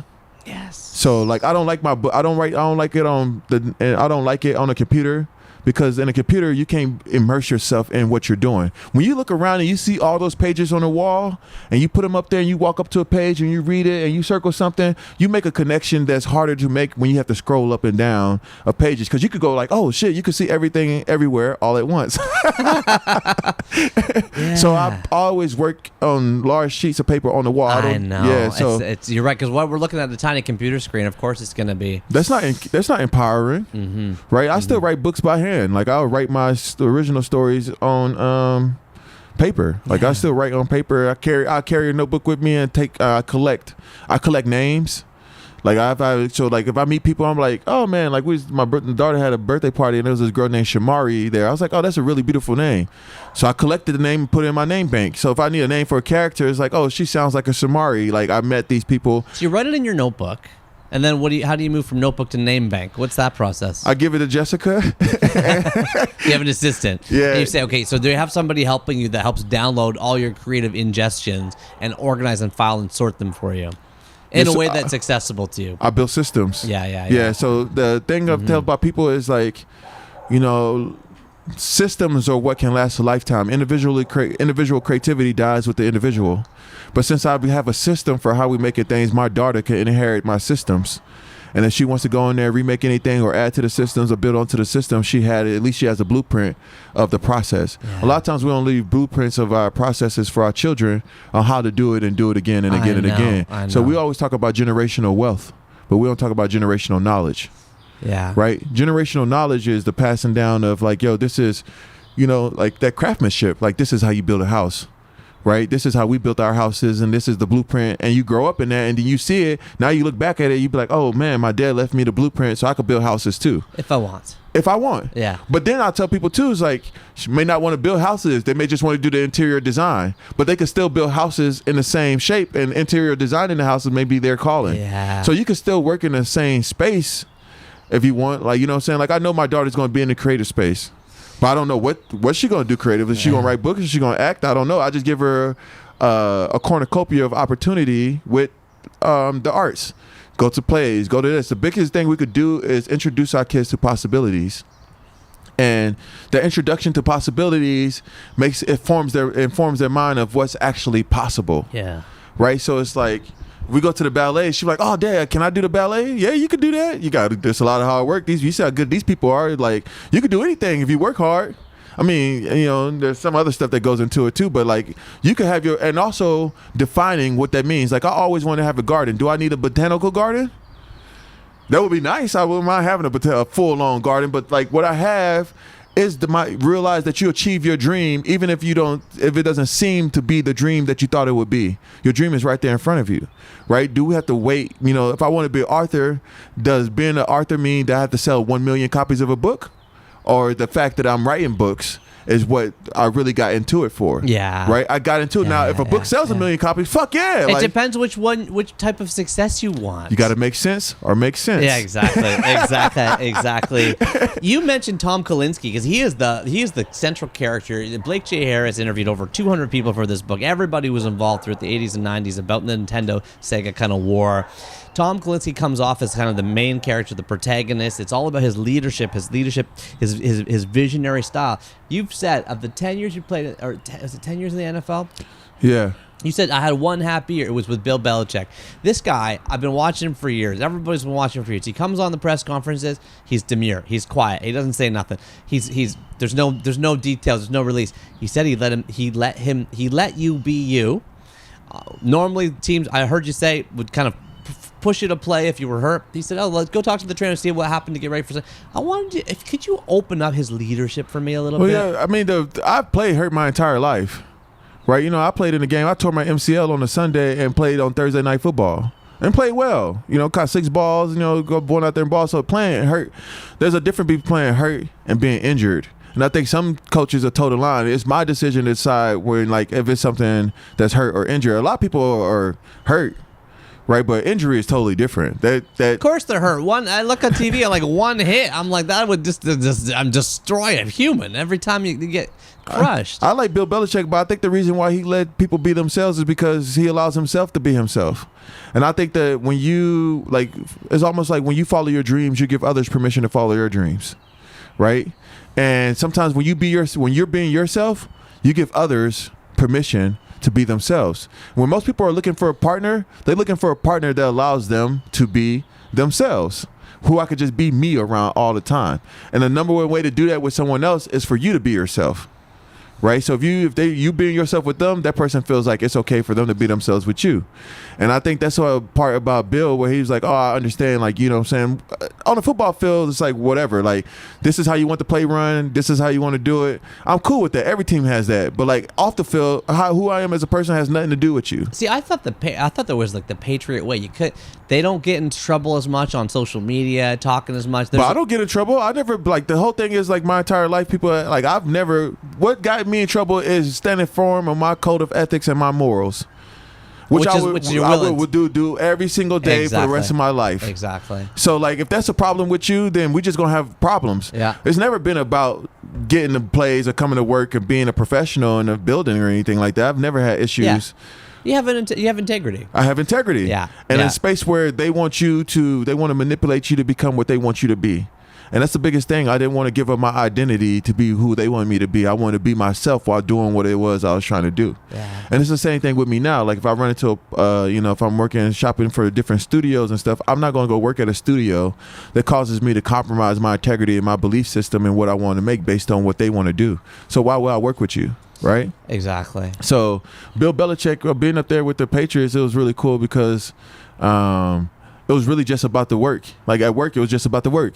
Which it should be, right? Like, you know, it's like, so I think that his leadership style, and he was very honest. Like, if you sucked, he'll tell you, like, hey, you sucked. He told you sucked. I remember you saying that. But he didn't he told everybody they sucked. Like, if Tom Brady sucked, he told him, like, Tom, you suck. You know, like, I mean, he don't say like that all the time, but like, he tell you if you playing bad, no matter who you are. And I respect that. Like, honesty is the best thing you could do. And I think anyone can, like, leadership is interesting because I don't think that you can become a leader. I think being a leader is something that you show from a young age. You have leadership qualities. Now, people could try to lead better, but like, leadership comes with a sense of, from childhood, a sense of charisma, a sense of conversation, a sense of personality. It's an energy that comes along with it. And there's different types of leaders. Like, you can lead in different type of ways, but like, if you hear people talk about leaders, they're usually going to say a lot of the same things, which is why they could write books on leadership. But a lot of people just don't have those things, and it's not their natural state of personality. So they have to try to be something that they're not to become a leader, which is one thing that a leader would not do, right? And it's this whole idea of like leaders eat last, right? Like, which is a great book, or like, you know, or a leader, like you Simon think of, Sinek, you think about like, the best leaders emerge. They're usually not chosen, right? And then people know who the leaders are. Like, you know a leader when you meet one. You know, it don't take long to sit down with somebody and be like, oh man, like, there's not many people I played for that I would be like, if he started a company, I'll go work with him. Yeah. You know what I'm saying? Like, there's people you be like, man, I'll go work with that guy. Like, I feel like I don't know what the fuck they doing, but like, well, that's Tom Kalinske in the book. That's what I like about Tom Kalinske. Very, very captivating leader. This is an incredible book to read. 100%. Like, it's a beautiful book. Yeah. It's awesome. The competition is good. It's also told entirely in dialogue. Like, he reimagined these scenes. It's unlike almost any other business book you'll ever read. It's real. I cannot recommend it. The only other book that's like that I've read that I think is really good, that's in that point of view, is Samsung Rising. Samsung Rising. Oh man, that book is like a movie. Heard of it. Okay. It ain't 600 pages either, but it's a brilliant like book. It's like Rising. It's like watching a movie. Like, that's the one I'll be up like late at night with popcorn, like reading, like, oh shit, they did what? And so that's a really good one to read. That's kind of like that. But I really like Tom Kalinske's leadership, and I like the way he's putting people in position to succeed, because I think the biggest thing that a leader has to do is put people in position to succeed. And he goes all on the crazy ideas. Yes, but a lot of times what leaders do, they don't put people in position to succeed, right? And Bill Belichick does that. He may ask you to do something that's not what you would normally do, but he sees something in you that he feels like you could succeed at, so he will try to put you in that position to succeed. But the only thing about his success is it's not so much about you as an individual, it's about putting pieces in order for the team to succeed. Which, and there's this idea of which is called collective genius, right? In the creative studio, like there's this idea of collective genius, which genius can come from any people. So like a collective genius is like the idea of like saying like being a creative director, which is an overused term. Yeah. But like your idea is to be in a room, if I'm working with a group of people, is to recognize all the slices of genius that people have to offer. And be humble enough to take it. And like, that's the slice I need. Yeah. That slice right there is good. Oh, that slice of genius. But you got to understand the pieces that you're trying to make, so that you can recognize the slices of genius in every single person. And now when people feel like they're contributing, because people want to be a part of something, right? People believe, like, how many things do people actually believe in these days, right? Like what we're doing, so many things lose their way, right? Because there's integrity is not at the front of like what we're trying to do. It becomes a capitalist mindset.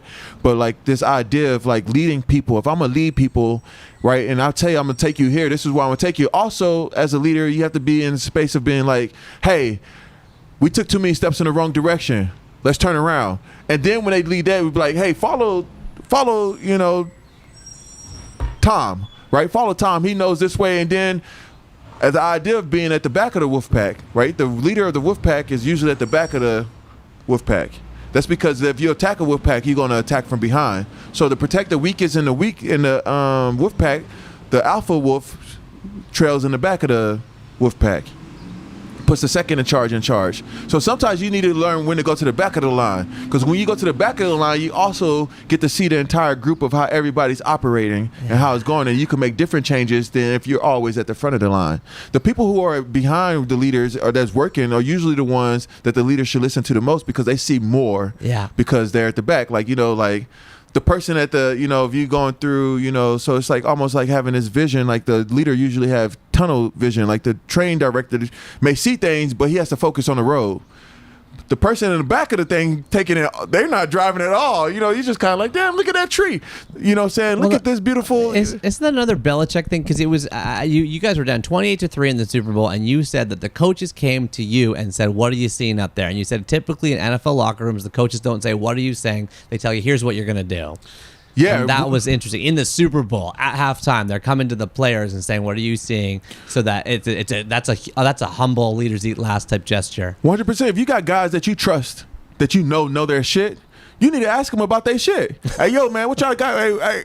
Because I always tell people, man, coaches sit in here and people sit on here. They do everything on paper. The game, the playbook is on paper. The strategy is on paper. Everything's on paper, but the actual game is on grass. Right? Those X's and O's don't move in that stiff ass line. This dude got, he's crafty. He's human. So he may move different. He may see something. They may be planning for this. So it's like the game is played on grass. And the same thing when I go to these people and these they live in these big tall buildings, these companies and the CEOs all the way up here. They have no fucking idea how the game is really happening. Exactly. They're disconnected. That's why that Undercover Boss show was so popular. Right, yeah. They have to get all this information. All this information has to get filtered up to them. Ivory Tower. 100%. Exactly. So like here, why I like to be in the neighborhoods, like I like to be and connect with the people, talk to the people. I can sit right here and I could read. I could go to the classrooms. Like what CEO and Disney is going to, or Nickelodeon is going to visit schools themselves, and like without the agenda of Nickelodeon, right? Just going in there to be with kids, seeing what kids are talking about, seeing what they're interested in, seeing their natural, what they're And that's my biggest thing with everything that's happening with kids is the language. The language that we use and things isn't the language that's being used on playgrounds. So I write in most of my books now moving forward, it says parental guidance or whatever, and it says playground language. Playground language, how kids talk on the playground is totally different from how we write kids to be talking. Right? What kids are saying on the playground, if you go to the playground, just listen to kids talk, it's totally different than the dialogue that we give the children. Right, and that's because we try to give this adult view perspective on like how they talk or what they're saying, instead of just like consuming and allowing yourself to be a kid. You're channeling as opposed. Yeah. Now I'm just a reflection, right? It's a reflection. I'm not trying to manipulate it. This is what's actually happening. So like what they put on TV, like when I watch some of these shows, I'm like, I don't know any kids like that. Right. Like these kids aren't real. So this is why for Hey AJ that comes out on Disney in 2024, you must get your fingers right into it on the dialogue. I do. But reading all those scripts in the past to learn how to write scripts, and now being at Disney, it gives me a lot of, I learned a lot about script writing in the process. And you're hanging out on the playground. Yes. So yeah, I tell them like the writers' room is fantastic. It's mostly black women in our writers' room. In LA? In LA, yeah. So you go visit. And I do voiceovers in the show too. So I go back and do voiceovers. I do that, but I get all the scripts. I get all the character designs, and if I need to make changes or I see something, I'm executive producer. So it's like it's a different role for me because everything I've done in the past, I've had control over every single aspect of it. Like I pick out the paper. So now it's like working with a different music team, and like it's like. There's like collaboration in there, but it's like, and then you got the corporation, so it's like, it's a totally different aspect of like, but I work very hard to, be very honest. Like, even if I have tough conversations with the higher ups, like, hey, this is why I believe in this. This is my philosophy towards this, and this is my psychology towards this, and why? Because a lot of my design ethos is built around psychology and philosophy. I don't just be making stuff to make stuff. It's like it's built off of this idea of like much more than just like pure creativity. Well, this is the thing. You keep coming back to morals, codes, ethics, integrity. I think that the way you are and these things, these beliefs that keep coming up, is a perfect transition to your third and final book, which I believe is called Hagakur. Yes. Is that the right pronunciation? I wouldn't be able to tell you either. Hagakur. Okay, good. I'm glad neither of us know. Hagakure, The Way of the Samurai by Yamamoto Tsunetomo. First published in 1716. Depends what cover you have. I happen to have like a newer version that's all beautiful orange linen with a gold embossed. You might know what this logo is, and I don't. Is this like a samurai logo or some sort? There we go. It's by Yamamoto Tsunetomo's Hagakur. Who is Yamamoto Tsunetomo? He's a samurai who lived from 1659 to 1719 in the Sega domain in Hizen province under his lord in Japan. He became a Zen Buddhist priest and relayed his experiences, memories, lessons, ideas, and aphorisms to the samurai Tashiro Suramoto, who compiled them under the title Hagakur. Now what we have here is a book that's like more than 300 years old. And what is it about? It's really about the samurai code. Living and dying with bravery and honor is at the heart of Hagakure, a series of texts written by an 18th century samurai offering a window into the samurai mind, illuminating the concept of Bushido, the way of the warrior, which dictated how samurai were expected to behave, conduct themselves, live, and die. You can file this one under 796 for it's unfortunately cataloged under athletic, sports, and games. But Marty, tell us about your relationship with Hagakur, The Way of the Samurai. I'm gonna say that this copy right here is not my favorite one. It's the hard copy and the glossy pages kind of takes away from that and that grunginess of feeling old. I saw the one you had inside. It was smaller in paper. Yeah. It feels like it could have been like code book. Yeah, exactly. Pass through the jungles in Japan. This one feels like a book. This is like it's like a coffee table book. Yeah, but it's not yet. It's a. It's like, it didn't feel as readable either as a result. That's what I was just about to say. That looking at it, I felt it kind of intimidating. I flipped around a lot into it. I read paragraphs here and there, but it didn't strike me the way I believe it could be. The way it was sort of. I'm sure it struck you, and it could be strike worthy, like a code of samurai philosophy from 300 years ago. I mean, this sounds like it should be a punch to the face. And this book right here is. I feel like it's longer than the other one, but it's translated. Once things it's got pictures in it. Yeah, once it's translated by different people, then it comes off differently. Again, like we're talking about, the translation and how we interpreted what's being said. Completely different book. Totally different book. So book. you have a different translation. It wasn't done by this guy, Barry D. Stebbin. I don't know. And I paid probably $50 for this thing because it was the only one available now. Yeah, I paid $14. But nah, this so how like. How old were you when you started? So I know Console Wars was it's not that old a book, but this seems like a newer branch of your way of being. I mean, this is probably the last 2.5 years. What's going on? So tell me what's happening. So you're out of football now. You're you're living the artist life. You're in the studio world here. Well, how do you come across this book, and what does it do for you? So when I was in Japan,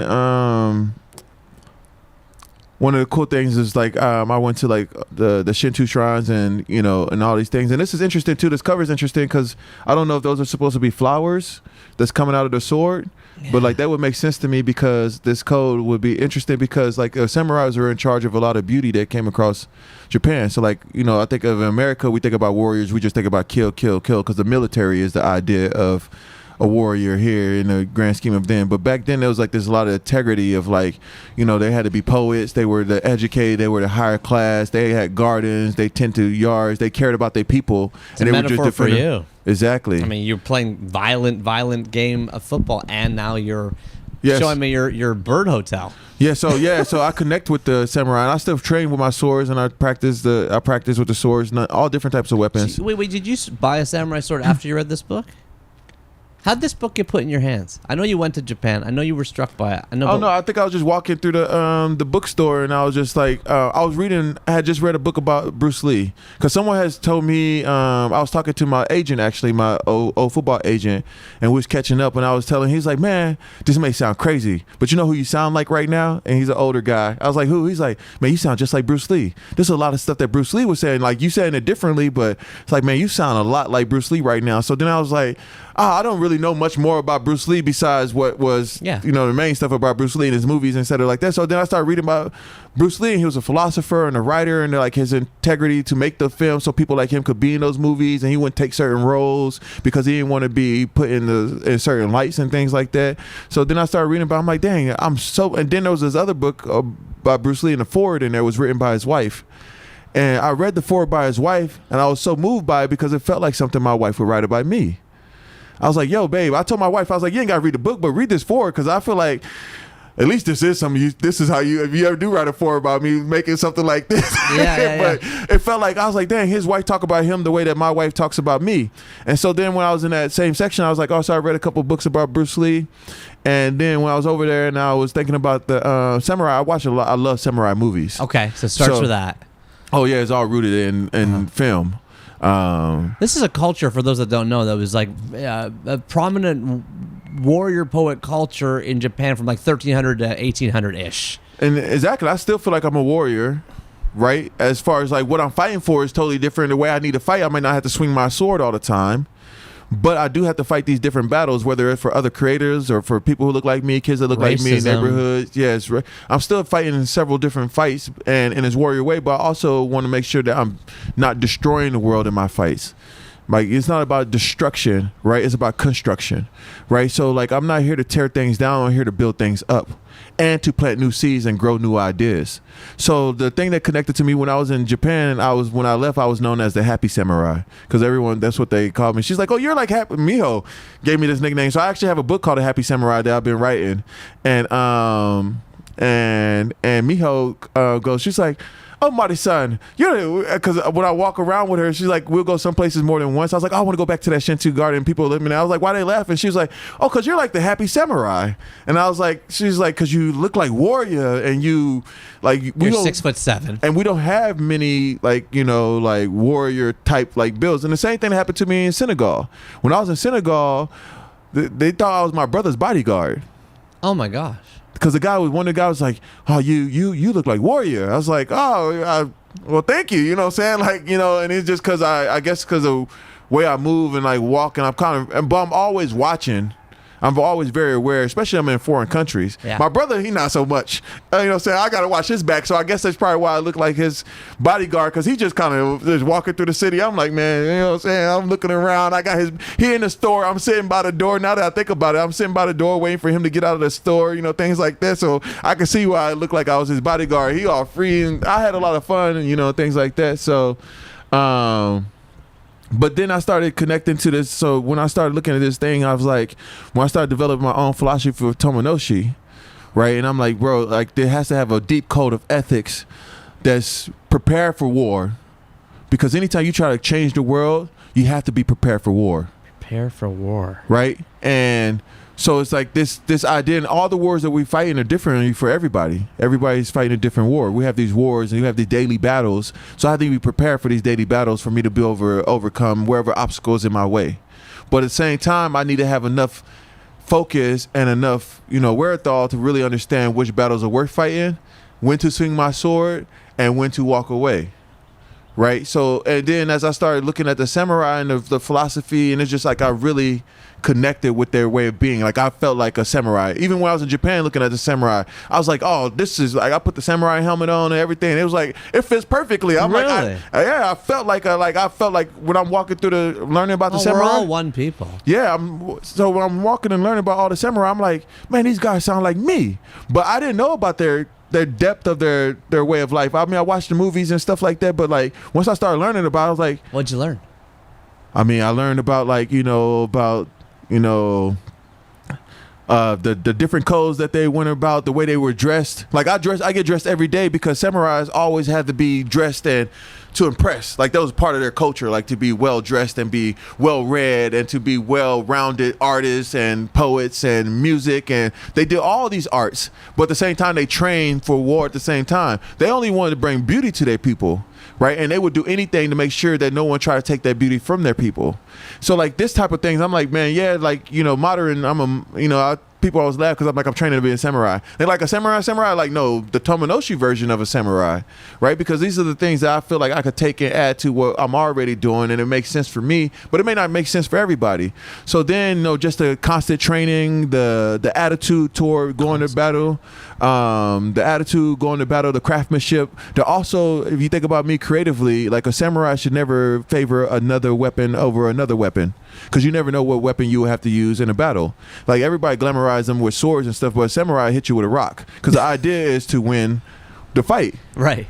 So it's like, and creativity. There is a violent streak, though. I mean, it's a warrior class. It's 100%. It's prepare for battle. I am too. You've said you said I bought my wife a blade. I heard you say this. I do. I bought my wife a blade. I told my daughter always be prepared to attack. I got a quote from you. If I'm going to punch someone in the face, there's a good reason why I'm punching someone in the face. I'm not punching someone over no bullshit. I study samurai philosophy. I got to cut the man down. Right. Sometimes you got to cut the man down. I want to understand, like when I walk in a room, I want people to know that I'm a warrior, but I'm not here to cut you down. Right. I don't want to hide my strength or my power to succumb to whatever's in the room. Right. And this idea of like there is a violence to it, right? But like the difference is today, like the wars that we fight are different. So you may be in a spiritual war, right? Which is a whole different type of war that you have to be prepared for in a battle. I'm saying I'm preparing myself for all forms of battle. If I'm in a spiritual war with myself, then how can I overcome that, right? Or how am I equipped to overcome whatever obstacle is in my way? And what I was saying about not favoring a different weapon is kind of like how I take my creativity as well. Like I don't favor writing over drawing or music over movies or movies over game design. Like I don't really favor anything over the other thing. All weapons. It's all weapons. Yeah, they're all weapons. Interesting, right? So it's a way to think about instruments in a different way. 100%. Tools has changed mankind. Right? Tools is like the best tools in the world are our hands. Right? There's no better tool on this planet than a pair of hands. But most people don't even use their hands to their max. Especially in the dirt. Yeah. Think about how much your hands can do and how much people don't do with their hands. Right? Say more about that. Like our hands are the best equipment that we have. Like any tool that you want to use has to be built for the hand. The power drill, all these things, all these tools, hammers, cell phone is built for your hand. We don't look at them as tools. We've been fortunate to have so many tools created for us because our idea of humanity is to try to make life easier for ourselves. Like our minds don't want to think as much, so our minds try to go into autopilot. They don't want to have to think. That's why you have to step outside of your genre and read things that you normally wouldn't read and go to rooms you normally wouldn't go in, because it keeps your mind fresh and it keeps you open to more than just being to a block on the community or in the neighborhood. So the samurai to me is like this idea of them. As you're talking, it's starting to rain on us now. Yeah, it's so nice to listen to the rain out here too. And as people like as the samurai philosophy, as far as like developing a code of ethics, it doesn't have to be the samurai code of ethics, but it's like what are the morals and the ethics that I want to live my life by that I would not bend on. Yeah, and I don't think people do that. What are they?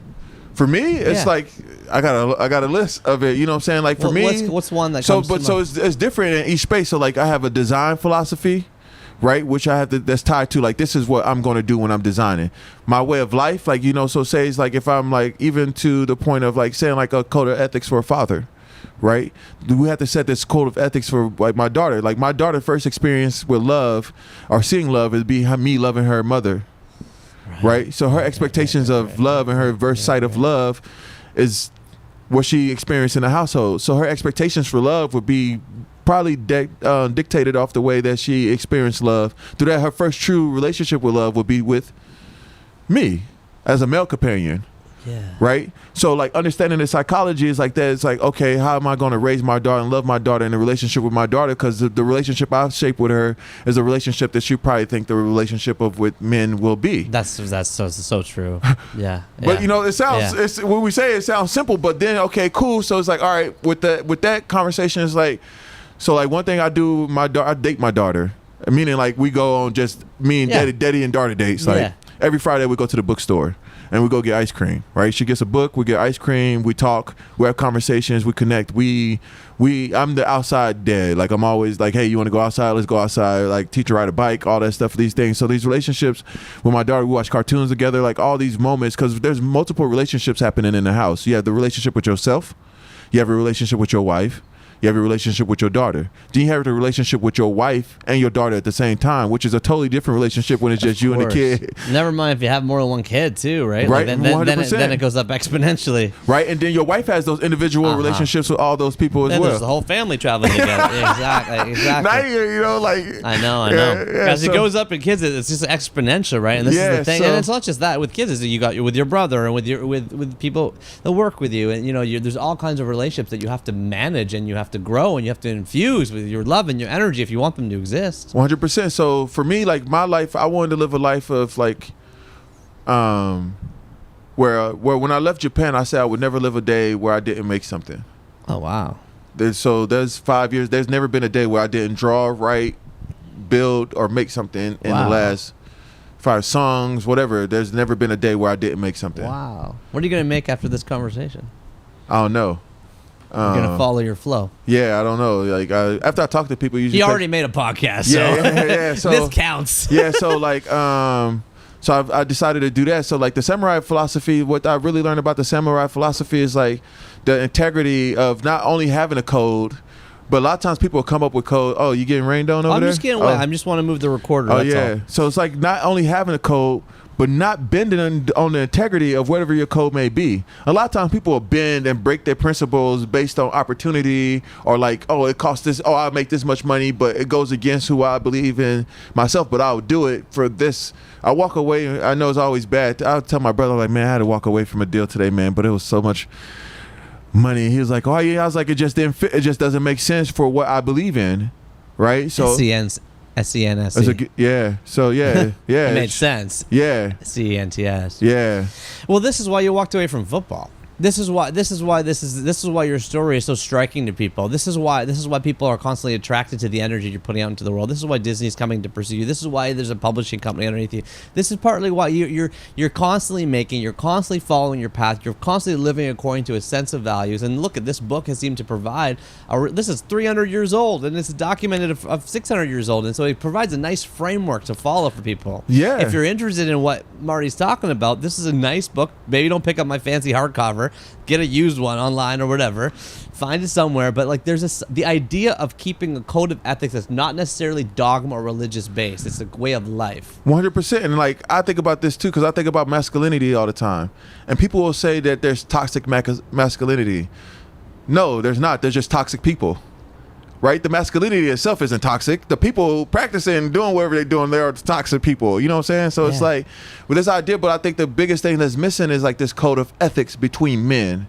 Right? This way of being man, you know what I'm saying? Like the way that we live, the way that we move, the way that we dress, the way that we talk, the way that we hold the door for women walking in, the way that we help children, or the way that we go visit our community schools and build our schools. It's a way of life. It's not like just this thing. It's not for show. It's because this is what I believe in, and this is what I believe to be the way. You'll see a lot of times I'll share thoughts and process, and I will say this is the way. Yeah. And the reason why that is because I'm trying to lead kind of like what they did with this book. Yeah. But mine is going through design and it's a different time. So this is my samurai. Tomonoshi is my samurai philosophy, right? And anyone could practice it. Like, you know, you could pick up this. And it's interesting because there was a black samurai, the first black samurai named Yasuke, who came over with Christians to Japan he was one of the slaves. And then when he got there, in the Edo period, what happened was the emperor found out that there was a man that was black as coal, and they never seen a black person before. Like, yo, what the hell is this? A black man or whatever? So he invited him to his palace because he wanted to meet this guy. Yeah. And when he got here, the first thing they did to him was try to scrub him down because they thought it was a joke, like he had like painted or he was tarred. So they didn't believe that a person could be black. So then what happened, he stayed and he worked his way up and he became one of the highest samurai next to the emperor. And he fought in many wars and several wars. And then after the person that he was serving was murdered, they wouldn't let him live a samurai death because they said that he didn't deserve a samurai death, which is funny. And they was like, he's a wild animal, throw him back out to the wild. So he just got released. And his story starts being documented once he's released in Japan. Right, so like, yo, what's that story like? Where his ancestors at? Like, how's that connection happening? You know, those things like that. So like, there was a black samurai. So it's like when you learn that, you be like, well, shit, you know what I'm saying? Like, It's possible. it's possible, right? But then also it's like you can't walk around like it's 400 years ago. You know what I'm saying? Yeah. Like, what's a samurai like in today's Yeah, we're society? in Houston, Texas in 2023. You're like, Yeah. I'm a samurai. 100%, but Yeah, you see, yeah. samurais are responsible for a lot of the Shinto gardens and the gardens and the thing. I have my own garden. Like, I write poetry, you write books. I write books and Yeah. poetry. They did art. I paint. You know what I'm saying? They went to plays. They did all these things. They were the highest people at the play sitting in front, and people loved them. They were brilliant people that people rooted for. You know what I'm saying? Things like that, and people wanted to be them, right? And they were gentlemen. You know, I mean, some of them like they were Ronin. It could be savages at the same time, but that's like with anything, right? Anybody could turn anything into a negative thing. Right, that's just perspective on what you think is right and what you think is wrong, and But it's a lost culture in a lot of ways. Yeah. Right? I I remember think- the movie The Last Samurai, and with Keanu Reeves, terrible I movie. thought it was Tom Cruise, wasn't it? However, anytime there's a white guy like that playing in the samurai movie, now if they put a black guy in there, that's believable because there was a black samurai. You know what I'm saying? But they just put the white Tom Cruise in the middle of a samurai movie. Like, what the hell is going on? Yeah. What Tom Cruise saving? He ain't got no swordsmanship. Oh, stiff ass sword. You know what I'm saying? He can't even swing the blade like the other guy swinging the blade. You know, he just stiff ass Tom Cruise run. You don't even move like a samurai. You like the certain walks. I And know. I've steps. seen your videos. I mean, Yeah. it's unbelievable the discipline, the practice to get to the point because you're posting videos online. I've seen them. Yeah. Where you're doing like your full knife battle. Yeah, I practice. What I usually do, I watch a movie and then I go try to interpret the movie myself. And but I really just like the code of ethics. I like the idea of living in a world with a code of ethics and morals that there is unwavering because your belief is so strong in a way that you feel that you should operate in the world. We need it now because look, religion's at an all-time low in society. The fastest growing religion in the world is none. If you look, it is the fastest growing religion in the world is none, and the millennials and younger have the least kind of religious group of history. It's not just religious, it's not just organized religious. Like, what are we following? Is it capitalism? Is it the almighty dollar? But even that is getting kind of broken away. Or is it money? Is it like there's just like part of the value of what you're talking about? And I mentioned him earlier, what Ryan Holiday's talking about with stoicism, what people are talking about is Right. we're all following something. Yes. So if you aren't aware of that, you should become aware of that. And if you can become aware of that, and then it's like, okay, now what are you? Now we can enter the conversation of what are you following? And everybody might need to find their own. But this has been a path that is not well illuminated for many people in today's day and age, and it's illuminated your path, and it's beautiful to talk about because there's people listening now will be like, they might identify with what you're talking about. I totally agree with what you said. And I think that like it's like, what do you believe in? Why do you believe in it? And because a lot of times it's just autopilot. So much of the world has so many problems for the society has been solved that a lot of people just operate on autopilot because no problems feel like they're that bad. Right, you know, like I tell my daughter was talking about going to church with my mom or whatever, and like the religion thing, like I don't go to church. Yeah. But I told my daughter, I was like, yo, if you want to go to, like, don't just choose the religion that your grandmother lives by. Like, you need to investigate all the religions and see which one is best for you. Be a seeker. Try everything so like out. I study them with you, and we both could, because like Tomonoshi, there's stuff that I believe in, like Shintoism that's great. Buddhism, I don't agree with none of all of it.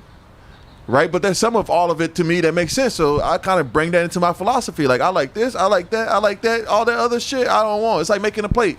You know what I'm saying? Like I want to eat this, I want to eat that, I want to eat that. Y'all could keep that shit. You know what I'm saying? I want to eat this, I want to eat this. So that's how I've been building my philosophy based on like a lot of the teachings and learnings I learned from all over the world. You know, there's stuff that the Mayans did that, you know, is cool, or stuff like in, you know, when I go to, if I'm in Africa, I'm talking to people and I'm like, yo, this is crazy. I didn't even know this.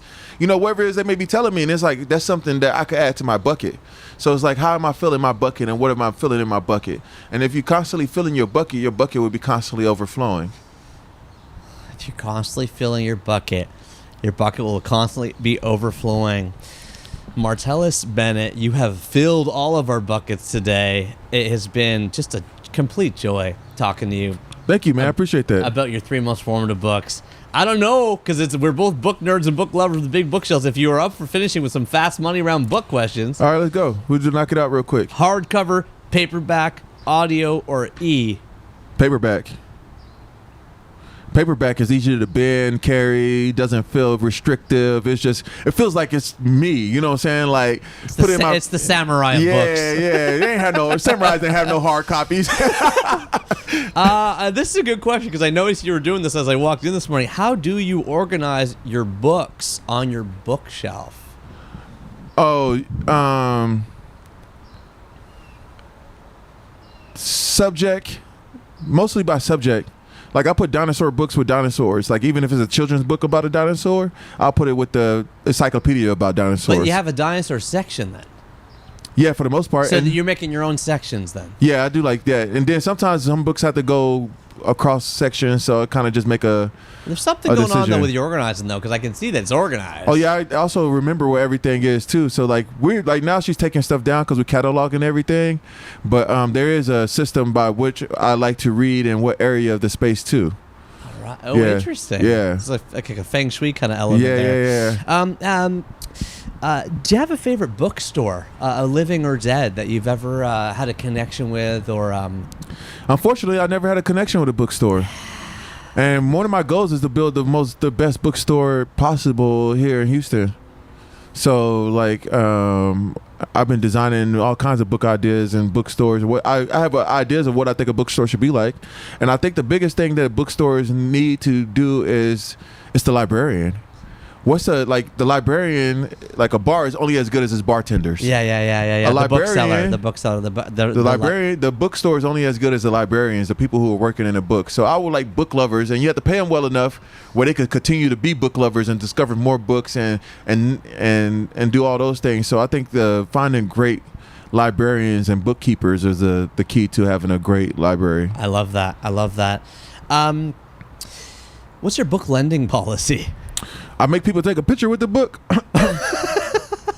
And I'm building the TOMONOSHi library cards for friends and family so they could check out books here. That's why we're cataloging everything. So they can check out books. Yeah, so the kids in the neighborhood will be able to check out books and things like that. So man, you're such an innovative thinker. It's unbelievable. So I always wanted my own library card. So it's like, I got a TOMONOSHi library card, but those they now open the doors on like a certain day. Also, you only get a certain amount of time with the book, like Blockbuster. So like that way, so that way you read the book. 48 hours. Yeah, exactly. 3 weeks. You got 3 weeks. Oh, that book's and I'm probably gonna be like, oh, that book's what book is that? Then you got about 3 weeks to read that one. Bring it back. I mean, there's something about the library card. Also, you remember when you get the card out of the library at the school, it's like you see who had it before, you see when they had it. You know, there's a lot of knowledge and information passing through. Oh, like I leave like my notes in my books and stuff like that. Plus, the book is richer the more it's touched. Exactly. So a lot of my books came from a program I did with the Bears too, where kids would send me their favorite books with notes in it. Why is their favorite book? And I would send them an autographed picture or card. Oh, wow. Yeah, so I used to do that too to build a collection. So I have a lot of notes from a lot of different kids of why books are their favorites. And you might pick up a book and there might just be a letter in the middle of it. Wow. Yeah. Well, listen, Marty, we have talked over 2.5 hours. I know. I told my wife I was going to be home for lunch. Oh, it's still lunchtime. We're good. Okay, we're good. But I just want us to close it off with some wise words for you. You spit on the mic. You told me before we hit record, you're always dropping wisdom knowledge. You are living a very, very, very creative, fulfilling life. Is there any piece of final wisdom, a nugget of hard-earned, hard-fought kind of nugget of information or wisdom that you want to leave people with as we close off this conversation? Everything you want to learn, you can learn from nature. I think the biggest thing that we have to do is reconnect with the earth, and we'll reconnect with ourselves. The reconnection, the great human reconnection, which is about to happen, and people are getting off the internet, getting off these spaces and trying to reconnect with people and things like that. The only way that we could really reconnect with this earth is by spending time with the earth, touching the earth, being around the earth, and that is how we can reconnect with ourselves, to sit still with nature. Getting our hands dirty with Martellus Bennett. 100%. Thank you for the gift of coming on 3 Books. Thank you, brother. Peace.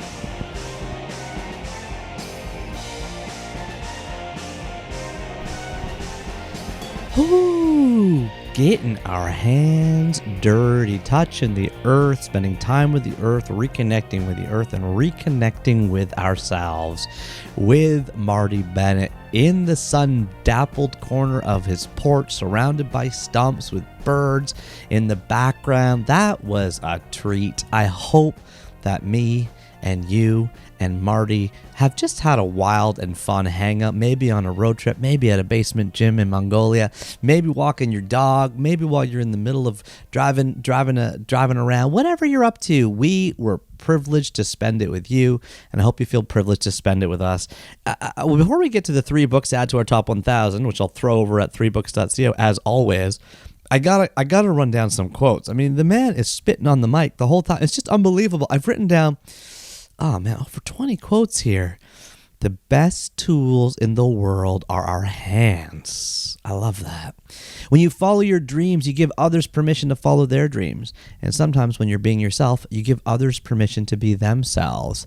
I love that. And that, as I get a bit older and become, I guess, a little bit more me and, a little bit more eccentric, probably, as we all are, it's a nice feeling to have Marty say, hey, Neil, good. For being weird, that's good. That helps everybody be their own weird selves. Amen to that. Financial freedom is cool, but I really want creative freedom. I thought that was a really beautiful thing.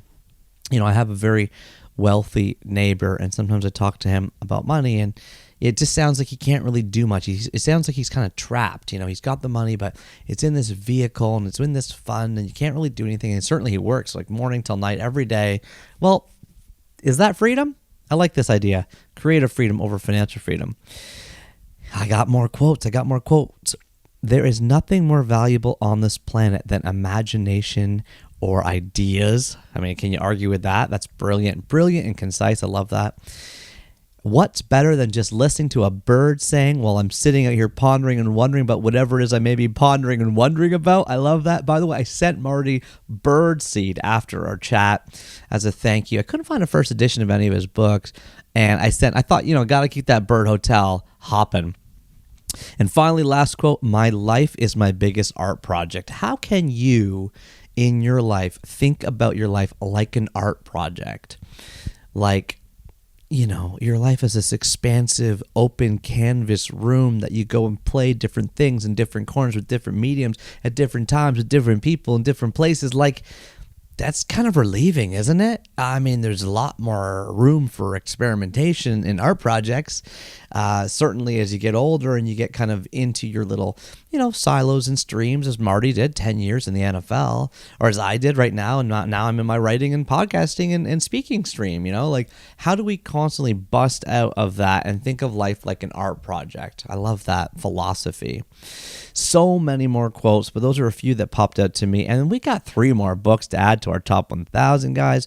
3 bookers, you know what I'm talking about. You go to 3books.co, click the top 1,000, and there is a list of every single formative book ever mentioned on the show. The very last one we entered was back in chapter 123 with Susie.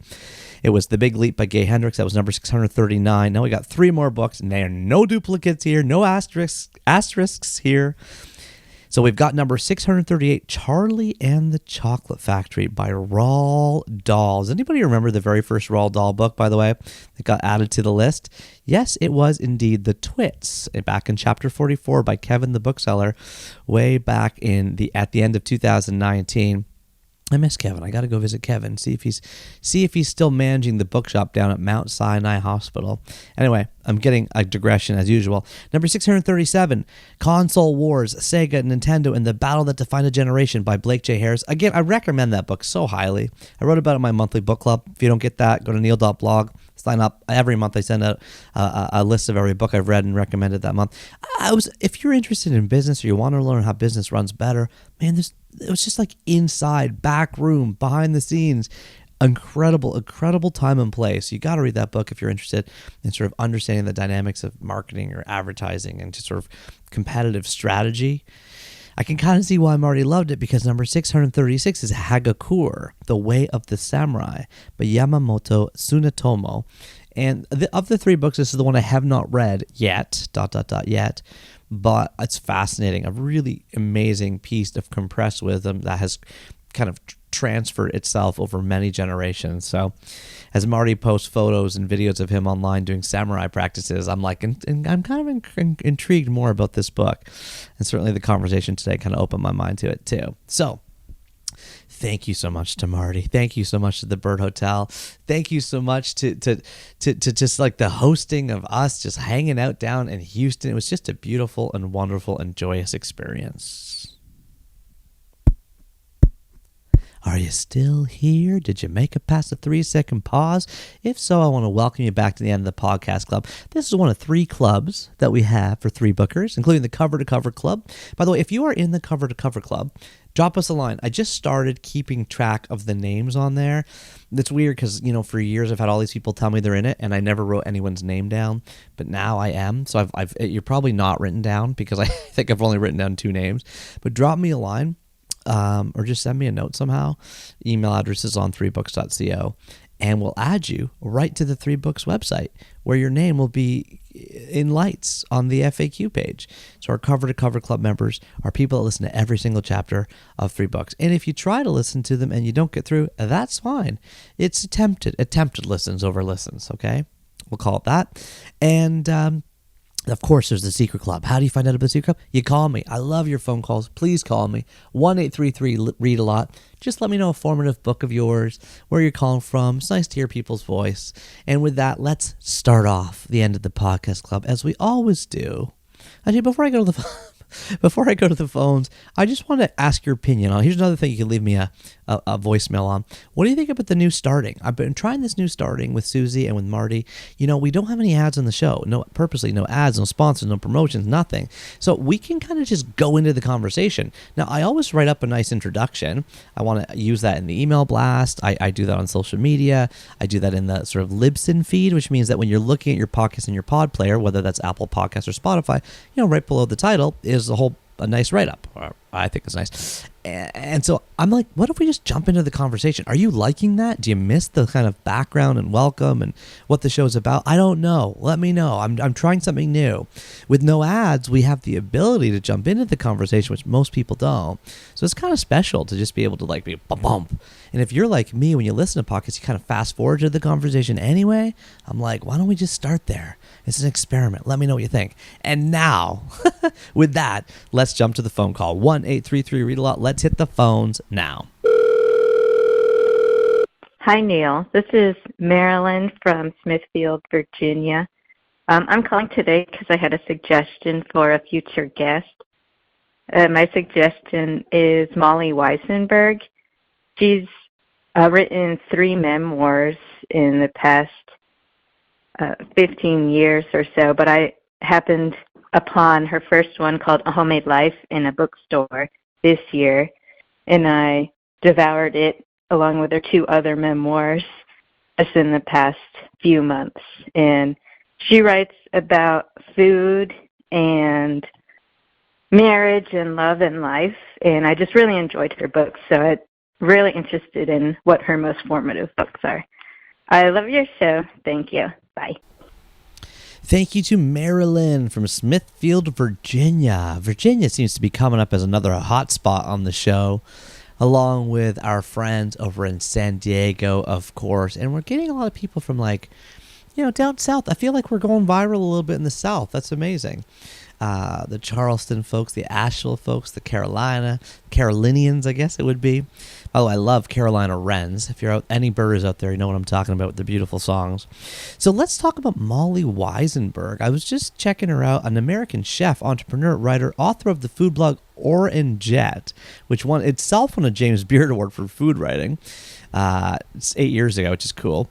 The memoir, The Fixed Stars, won a Stonewall Book Award in 2021, and her previous recipe book memoir titled A Homemade Life was a New York Times bestseller. Sounds like she's had a really fascinating life. Met her former husband, Brandon, after he read her blog and contacted her. They had a daughter, June.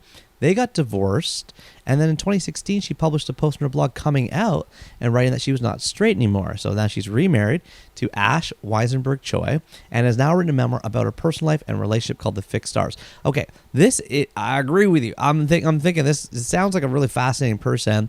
I'd love to get to know her better. It looks like she also has a podcast. And so why don't I download some episodes of that's kind of another way to kind of get to know somebody I find lately. So I download their podcast and listen to them. And I'm like, can we have a long conversation? And her podcast is called Spilled Milk. She's the co-host of the Spilled Milk podcast. So I will check it out. And the books sound fascinating too. So this is amazing. I've got a whole new, this keeps happening on the show, an entirely new everything that I knew nothing about. Does that happen to you a lot? That happens to me forever on this show, which is fun. Thank you so much for the phone call, Marilyn. Okay, and now let's over to the letter of the chapter. And for this chapter's letter, we are going to go over to Petty Heart.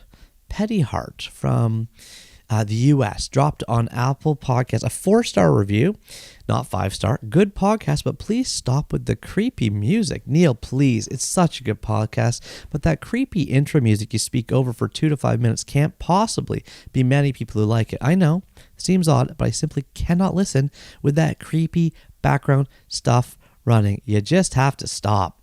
Okay, well, we did. We did. I mean, I think we did. There's no intro in this one or the last chapter, so maybe that solves the problem. I personally like the music, but I know what you mean because my editor, Craig, hi Craig, has been saying I can't have the music running in the background.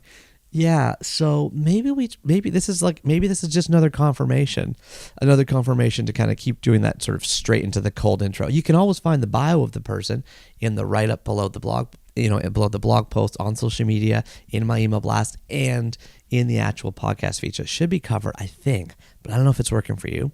Because sometimes my hesitation, by the way, just so you know why I'm asking, why I'm hoping for your feedback, is because it's like, who is this person? What's their background? Like, if we don't talk about football for an hour, then when you discover that he's an NFL player, is that surprising? Like, is that too, kind of a weird place to introduce the person? It's kind of like almost too unknown. But then I'm like, well, but there is enough in the back. Anyway, I'm trying to figure that out. So, Petty Heart, well taken. Drop me a line with your name and email address or mailing address, and I'll send you a signed book. And by the way, as always, any reviews that I read on the show, I send a signed book to say thanks. All right. So that is the letter. And now, oh gosh, it's time for the word of the chapter. And the thing is, the number of words I picked out: skewed, code switching, gimmick, hyping, debunk. Should we do debunk? Because they have to be able to debunk it, right? What does debunk really mean? Debunk. I don't trust Google. Let's go over to Merriam-Webster. Merriam-Webster's got more information. Debunk. To expose the sham or falseness of. I love that. To expose the sham or falseness of. To debunk is to take the bunk out of something, the bunk being the nonsense, since bunk is short for the synonymous word bunkum. Bunkum? B-U-N-K-U-M? Bunkum. Insincere or foolish talk. Yeah, back in 1820, Felix Walker, down in North Carolina, just mentioned, was determined that his voice be heard, even though a matter up for debate was irrelevant to his district. So, Walker insists on delivering a long and wearisome speech for Buncombe, his constituent base. His persistent, if insignificant harangue made Buncombe, later spelled Bunkum, B-U-N-K-U-M, a synonym for meaningless political claptrap and any kind of nonsense. Wow, so to debunk is to take the nonsense out of something. Wikipedia has a little bit to say about that, though. It says that to debunk actually came into American English in 1923 as an outgrowth of bunkum, which was used in 1828. Okay, that's going back to the same word, so we're okay. But it says that there was a 1923 novel written by American journalist William Woodward, and the novel was called Bunk, who used it as a term originally. Debunk was first used in 1923, and now we're in 2023, 100 years later. Congratulations to William Woodward, the novelist who died in 1950, for getting that word mentioned 100 years later. And also we got to give credit to North Carolina Representative Felix Walker for his unnecessary harangue, which was called a bunkum way back in the 1800s. Marty Bennett debunked the heck out of a lot of topics today. We went deep, we went wide, we went all over the place with this beautiful imaginative mind. If you want to check out Marty Bennett online, please do give him a follow. He's at Martellus B on Instagram, MartellUSB. You can join 244,000 others, or you could follow him right at Mr.TOMONOSHi, which is at Mr.TOMONOSHi, which is where he talks about and shows pictures of all the stuff he's up to, including the wonderful characters that he meets on the streets and the people that come by and the people he buys bikes for. And he is an inspiring people. I love his local community service and the way he's connecting with people. This is a deeply happy and satisfied optimist that we can all learn something from. I hope you enjoyed chapter 124 with Marty Bennett. Now, until the next full moon, everybody, remember that you are what you eat and you are what you read. Keep turning that page, and I'll talk to you soon. Take care.